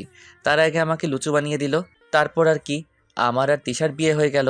তারপর ওনার বান্ধবীদের বিদায় দিলেন। আমি বললাম, ম্যাডাম বিয়ে তো করলেন, এরপর কি করব সেটা বলেন। এখন আমাকে নিয়ে হাসপাতালে চল, নীলার সাথে দেখা করব। যখন উনি জানতে পারবেন আমরা বিয়ে করেছি তখন কি হবে? কিছুই হবে না, আমি আছি না, সামলে নেব। তুই আছিস, সেটাই তো বড় চিন্তার বিষয়। কি বললি তুই? আমি ওর দিকে এক দৃষ্টিতে তাকিয়ে আছি, কারণ রাগলে ওর সৌন্দর্য আরো কয়েক গুণ বৃদ্ধি পায়। গাল দুটো লাল হয়ে যায়, যেন আমার সামনে কোনো এক রাগী পরী দাঁড়িয়ে আছে। যা সত্যি তাই বললাম। ও দৌড়ে এসে আমাকে কিল ঘুষি যা পারছে তাই মারছে। না, ওকে থামাতে হবে। কোনো উপায় না পেয়ে ওকে শক্ত করে বুকের ভিতর জড়িয়ে ধরলাম। সাথে সাথে ও একদম শান্ত হয়ে গেল। আমি ওর কানের কাছে মুখ নিয়ে গিয়ে বললাম, কি ম্যাডাম, এত রাগ কোথা থেকে আসে? কি হলো বলো? জানি না। আমি বলি, রাগ আসে আপনার এই গোবরে ভরা মাথা থেকে? এই কথা বলতেই ও আমার বুক থেকে মাথাটা তুলল। ওর রাগ দেখে আমি এক দৌড়ে বাইরে চলে আসলাম। বাইরে এসে গাড়ির কাছে দাঁড়িয়ে থাকলাম। কিছুক্ষণ পরেই ও আসলো। এখনও রেগে আছে। কাছে এসে আমার চুলগুলো ধরে টানতে লাগলো। তারপর বলতে লাগলো, কি বললি তুই? আমার মাথায় গোবরে ভর্তি? সত্যি কথা বললে সবার গায়ে লাগে। চুপ কর। কি শয়তান মেয়ে রে বাবা, নিজের স্বামীর সাথে কেউ এভাবে কথা বলে? কেউ না বললেও আমি বলবো। এখন কথা না বাড়িয়ে চল নীলা ম্যামকে দেখে আসি। তারপর দুজনেই হাসপাতালে চলে গেলাম। আমি শুধু ভাবছি, যদি নীলা ম্যাম জানতে পারে আমরা দুজন বিয়ে করেছি, তখন উনি কি করবেন। হাসপাতালে এসে দুজন একসাথে নীলা ম্যামের কেবিনে গেলাম। দেখলাম নীলা ম্যাম আমাদের দুজনকে একসাথে দেখে রাগী দৃষ্টিতে তাকিয়ে আছে। তারপর উনি তিশার দিকে তাকিয়ে বললেন, ওই মেয়ে, তুই এখানে কি করছিস? তোমাকে দেখতে আসছি। আমি বেঁচে আছি না মরে আছি সেটা দেখতে এসেছিস? তুমি কি বলছো এসব? তুই কি ভেবেছিস আমার থেকে ওকে কেড়ে নিয়ে তুই ভালো থাকবি? ম্যাম, আপনি এসব কি বলছেন? আমি ওকে ভালোবাসি, তাই আপন করে নিয়েছি। এখানে কেড়ে নেওয়ার কথা এলো কেন? আমিও তোমাকে সত্যিকারের ভালোবাসি, প্লিজ আমাকে আপন করে নাও। একথা বলেই নীলা ম্যাম আমাকে জড়িয়ে ধরলেন। আমাকে জড়িয়ে ধরাতে তিশা তেলে বেগুনে জ্বলে উঠল। এক ধাক্কায় নীলা ম্যামকে আমার থেকে সরিয়ে দিলেন। তারপর বলতে লাগলেন, তোমার সাহস কি করে হয় আমার স্বামীকে জড়িয়ে ধরার? একথা বলার পর দেখি আঙ্কেল আন্টি সবাই হা করে তাকিয়ে আছে। স্বামী মানে কার স্বামী? আমরা দুজনে বিয়ে করছি। ও যা বলছে তা কি সত্যি? সত্যি। না, এ হতে পারে না। তুমি শুধু আমার, তোমাকে ছাড়া আমি বাঁচবো না। দেখুন, কারো জন্য কারো জীবন থেমে থাকে না। এটাই হয়তো নিয়তি ছিল।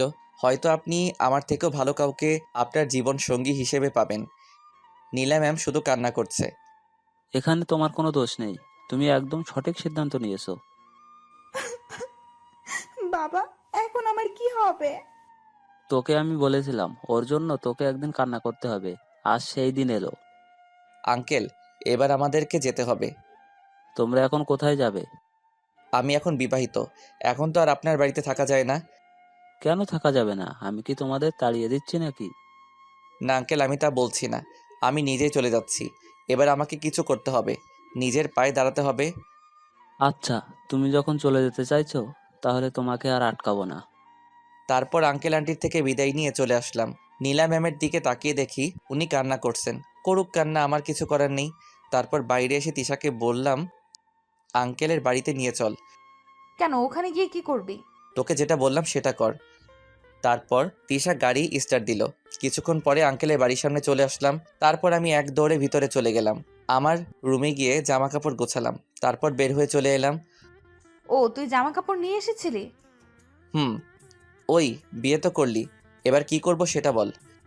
তোকে কিছু ভাবতে হবে না, যা করার আমি করছি। তারপর তিশা ফোন বের করে কাকে যেন কল দিল। তারপর কথা বলতে লাগলো। কথা বলা শেষ করলো। কি হলো, কার সাথে কথা বললি?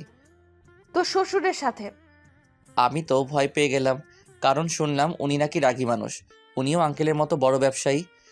তুই ওনাকে কি বলেছিস? দাঁড়া, আগে তোর ঘাম মুছে দেই। এবার বল। বাবার কথা শুনেই তোর এত ভয় হচ্ছে কেন? ভয় করছে মানে? তুই কি বলতে চাইছিস? আমি কি তোর বাবাকে ভয় পাই নাকি? হুম, তা তো দেখতেই পাচ্ছি, কিন্তু একটা। কি বললি? আমি ভীতু? দাঁড়া দেখাচ্ছি। এই বলে আমি ওকে যেই ধরতে যাব, অমনি এক দৌড়েও গাড়ির ভিতরে চলে গেল। এবার দেখি তুই করতে পারিস। এখন নয়, তোকে তো আমি পরে দেখে নিব। ও আচ্ছা, তাহলে আমিও দেখবো আমার বরটা কি করে। এবার কোথায় যাব, কোথায় থাকবো, আমার মাথায় কিছু আসছে না। গাড়িতে উঠে বস। কেন, সারা জীবন কি গাড়িতে থাকবো নাকি? তুই উঠে বস, আমি সব বলছি। তারপর আমি গাড়িতে উঠলাম। আমাদের বিয়ের কথা বাবাকে বলেছি। কি? বাবা আমাদের মেনে নিয়েছে। এত তাড়াতাড়ি মেনে নিল? অবাক হওয়ার কিছু নেই। বাবা আমার সুখের জন্য সব করতে পারে। তোর বাবা নিশ্চয়ই পাগল। কি বললি? বাবা পাগল? দেখ, রাগিস না। তুই দেখ, আমার মতো একটা ছেলে যার বাড়ি নেই গাড়ি নেই, এরকম একটা ছেলের বিয়ে হবার পরেও তোর বাবা কোনো রিয়াক্ট করলো না। এর মানে তোর বাবা মানে আমার শ্বশুর মশাই পাগল। দেখ, তোর হয়তো বাবাকে পাগল মনে হতে পারে। মা মারা যাওয়ার পর থেকেই। কি বললি? তোর মা মারা গেছে? কিন্তু তুই তো বলেছিলি বেঁচে আছে।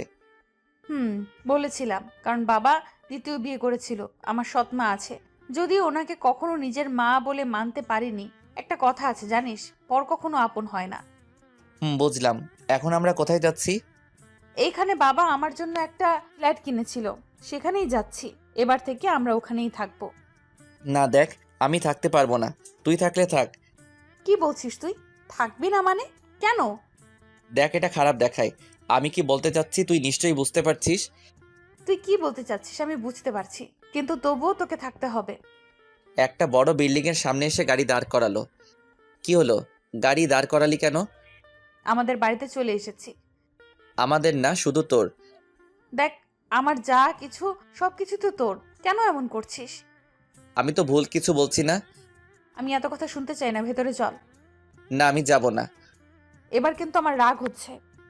তোর রাগ আসলে আমি কি করব? দেখ এবার আমি কি করি। এই বলে ও আমার কলার ধরে টেনে হিঁচড়ে ভিতরে নিয়ে গেল। আমি তো হা হয়ে গেলাম। মেয়েদের গায়ে যে এত জোর ছিল আগে জানতাম না। তারপর আমাকে ভিতরে নিয়ে গিয়ে দরজা বন্ধ করে দিল। উফ, এইভাবে কেউ নিয়ে আসে নাকি? চুপ কর, কোনো কথা বলবি না। চুপ করেই তো আছি। একেবারেই চুপ থাকবি। আমার ঘরটা গুছিয়ে নে। এই বলে ও কোমরে ওড়না বেঁধে নিয়ে কাজে লেগে গেল। বাহ, এই না হলে আমার বউ। আমি এতক্ষণ কোনো কথা বলিনি। ঘর গোছানো শেষ করে আমাকে বলতে লাগলো। কেমন হলো? আমি শুধু এক ধ্যানে ওর দিকে তাকিয়ে আছি। কি হলো? কথা বলছিস না কেন? আমি ধীরে ধীরে ওর দিকে এগোতে লাগলাম। ও আমতা আমতা করে বলতে লাগলো। কি হলো, এভাবে এগিয়ে আসছিস কেন? আমি ওর দিকে এগিয়ে আসছি। ও পিছনে যেতেই দেওয়ালের সাথে লেগে গেল। আমি ওকে দেওয়ালের সাথে চেপে ধরলাম। ওর হাত দুটো আমার হাতের মধ্যে আবদ্ধ করলাম। ও কোনো কথা বলছে না, চোখ বন্ধ করে দাঁড়িয়ে আছে। আমি ধীরে ধীরে ওর ঠোঁটের দিকে মুখ নিয়ে যেতে লাগলাম। ওর গরম নিঃশ্বাস আমার মুখের উপর পড়ছে। তারপর ওর ঠোঁটের সাথে আমার ঠোঁট লাগিয়ে দিলাম। সাথে সাথে ও আমাকে শক্ত করে জড়িয়ে ধরলো। এভাবে কতক্ষণ ছিলাম জানি না। কিছুক্ষণ পরেই তিশা আমাকে এক ধাক্কা দিয়ে অন্য রুমে চলে গেল। আর আমি দাঁড়িয়ে রইলাম। ঘড়ির দিকে তাকিয়ে দেখি বিকাল 4টা বেজে গেছে। আমি আমার ব্যাগ নিয়ে তিশার পাশে রুমে গেলাম। তারপর ফ্রেশ হয়ে এসে বিছানায় বসে রইলাম। কিছুক্ষণ পরে তিশা আমার কাছে আসলো। লজ্জায় ও আমার দিকে তাকাতে পারছে না। এই নাও, তোমার জন্য চা নিয়ে আসলাম। কি ব্যাপার, আমাকে তুমি করে বলছিস কেন? আমি কি আমার স্বামীকে তুমি করে বলতে পারি না? কেন নয়, বলতে পারিস। কিন্তু তুই তো বলেছিলি আমরা যেন একে অপরকে তুই করে বলি। ওকে আমার পাশে বসালাম। আগে যা বলেছি সব ভুলে যাও। এবার থেকে আমরা একে অপরকে তুমি করে বলবো। তাহলে তো আমাকে এটাও ভুলে যেতে হবে তুমি আমার বউ ছিলে। কি বললি? আরেকবার বল, মেরে নাক ফাটিয়ে দেব। না মানে তুমি তো বললে আগে যা বলেছো সব যেন ভুলে যাই। আমার সাথে মজা হচ্ছে তাই না? ওকে আলতো করে জড়িয়ে ধরে বললাম, আমি কি আমার বউয়ের সাথে মজা করতে পারি না? যাবে, কিন্তু এসব বিষয় নিয়ে মজা করা যাবে না। না, আমি করব। ওকে, তাহলে আমিও নাক ফাটাবো। কি মেয়ে রে বাবা, নিজের স্বামীর সাথে কেউ এভাবে কথা বলে? কেউ না বললেও আমি বলবো। আচ্ছা ঠিক আছে, তোমার মতো গুন্ডির সাথে ঝগড়া করার ইচ্ছা আমার নেই। কি বললে? আমি গুন্ডি? তোমার 14 গোষ্ঠীর সবাই গুন্ডি। এ কথা বলাতেই আমার মন খারাপ হলো। কারণ আপনারা তো জানেনই এই পৃথিবীতে আমার নিজের বলতে কেউ নেই। আমার তো আমি ছাড়া আর কেউ নেই। আমি তো ছোট থেকেই একা বড় হয়েছি। আমার আবার 14 গোষ্ঠী কোথা থেকে আসবে?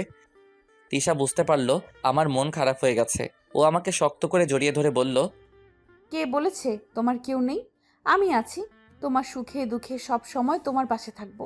কখনো নিজেকে একা ভাববে না। ওকে শক্ত করে বুকের ভিতর জড়িয়ে ধরে বললাম, আমি চাই আমার বউটা যেন সব সময় আমার পাশে থাকে। কথা দিলাম সব সময় তোমার পাশে থাকবো। তারপর আমি ওর কপালে একটা চুমু দিয়ে ওকে ছেড়ে দিলাম। আচ্ছা, তুমি এই রুমে কি করছো? কেন, এখন থেকে তো আমি এখানেই থাকবো। থাকবে, কিন্তু এখানে নয়। আমার রুমে চলো। না, আমি এখানেই থাকবো। আমাদের বিয়ে হয়েছে না? বিয়ের পর কি স্বামী স্ত্রী আলাদা থাকে? ও, এই কথাটা তো আমার মাথাতে এলো না। পাগল একটা। এই কথা বলেই ও আমার জামা কাপড় নিয়ে রুমে চলে গেল। আমি বসে বসে চা খেতে লাগলাম আর ভাবতে লাগলাম কিছুদিন পরেই পরীক্ষা শুরু, না এবার পড়ালেখায় মন দিতে হবে। আমি রুম থেকে বের হলাম। এইভাবে কিছু সময় চলে গেল।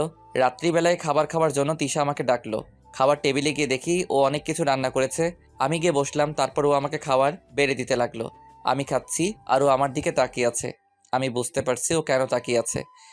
এইভাবে তাকিয়ে থাকলে তো আমার পেট খারাপ হবে। আচ্ছা ঠিক আছে, তুমি খাও, আমি তাকাবো না। তা আমার বউটা মনে হয় আগে খেয়ে ফেলছে। খেয়েছি, তুমি খেয়ে নাও। এই কথা বলতেই আমি ওকে আমার কাছে নিয়ে আসলাম। তারপর আমার পাশে বসালাম। তারপর এক লোকমা খাবার ওর মুখের সামনে ধরলাম। কি হলো, খাও, আমি কিন্তু শেষবার বলছি। এ কথা বলতেই ও ভয় পেয়ে গেল। তারপর খেতে লাগলো। দুজনে খাবার শেষ করে রুমে আসলাম। আমি বই বের করে পড়তে বসলাম।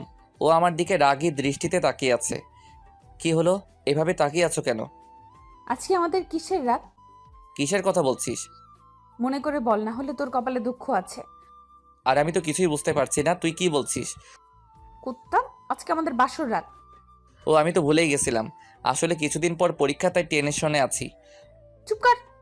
ওই নিজের স্বামীর সাথে কেউ এভাবে কথা বলে? তুই এক্ষুনি রুম থেকে বের হও। বের হব মানে? যেটা বলছিস সেটা কর। না, এখন ওর সামনে আর থাকা যাবে না। তারপর বের হওয়ার সময়ও বলল, ঠিক 10 মিনিট পর ভেতরে আসবে। যথা আজ্ঞা মহারানী। এই কথা বলে বের হয়ে চলে আসলাম। বাইরে এসে দাঁড়িয়ে আছি। কিছুদিন পর পরীক্ষা, কোথায় পড়ালেখা তা না, বাসর করার কথা বলছে।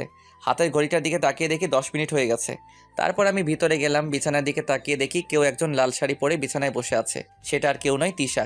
তারপর ও উঠে আমার দিকে এগিয়ে আসতে লাগলো। আমার কাছে এসে আমাকে সালাম করলো। তারপর আমি ওকে টেনে তুললাম। ও মাথা নিচু করে দাঁড়িয়ে আছে। আমি ওর থুতনিটা ধরে ওর মুখটা উপরের দিকে তুললাম। দেখলাম লজ্জামাখা দৃষ্টিতে আমার দিকে তাকিয়ে আছে।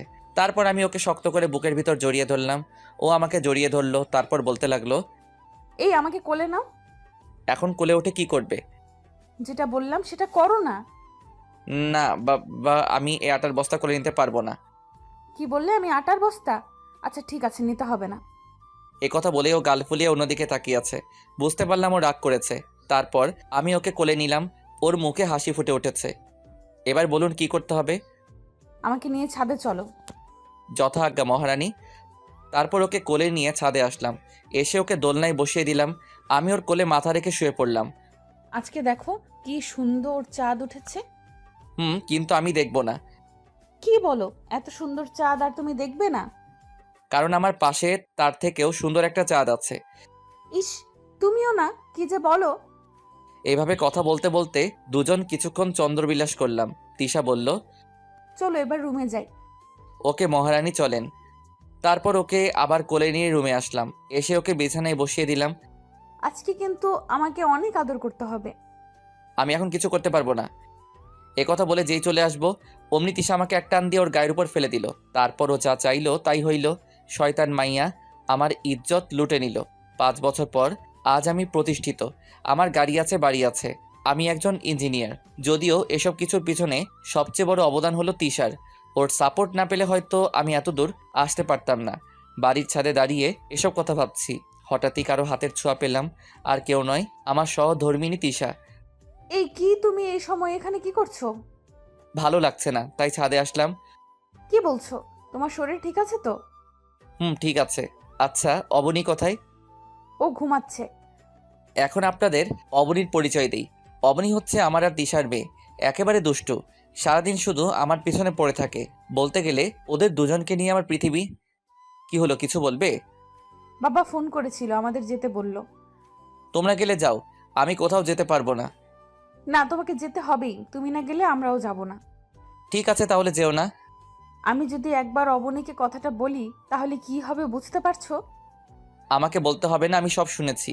কথাটা আর কেউ নয়, আমার পিচ্চি পরিটা বলেছে। আমি ওকে কোলে নিয়ে বললাম, মামনি তুমি কি শুনেছো? আমি শুনেছি তুমি মায়ের সাথে ঝগড়া করেছিলে। আমরা তো এমনি কথা বলছিলাম। সত্যি বলছো তো? আমি কি আমার প্রিন্সেসের সাথে মিথ্যা কথা বলতে পারি? একদম না। বাবা মেয়ের মধ্যে তো দেখছি বেশ ভাব জমেছে। দেখেছো মামনি, তোমার এমন হিংসে হচ্ছে। হিংসটে কোথাকার। কি বললে? আমি হিংসুটে? দাঁড়াও দেখাচ্ছি। বাবা তুমি পালাও, না হলে মা তোমাকে আস্ত রাখবে না। মেয়ের কথা শুনে দৌড়াতে লাগলাম। তিশা আমাকে তাড়া করছে। আল্লাহ জানে আজকে আমাকে কত কিলোমিটার দৌড়াতে হবে। এইভাবে খুনসুটি নিয়ে আমাদের সংসার চলছে। দোয়া করবেন আমরা যাতে সবসময় এভাবে হাসি খুশি থাকি।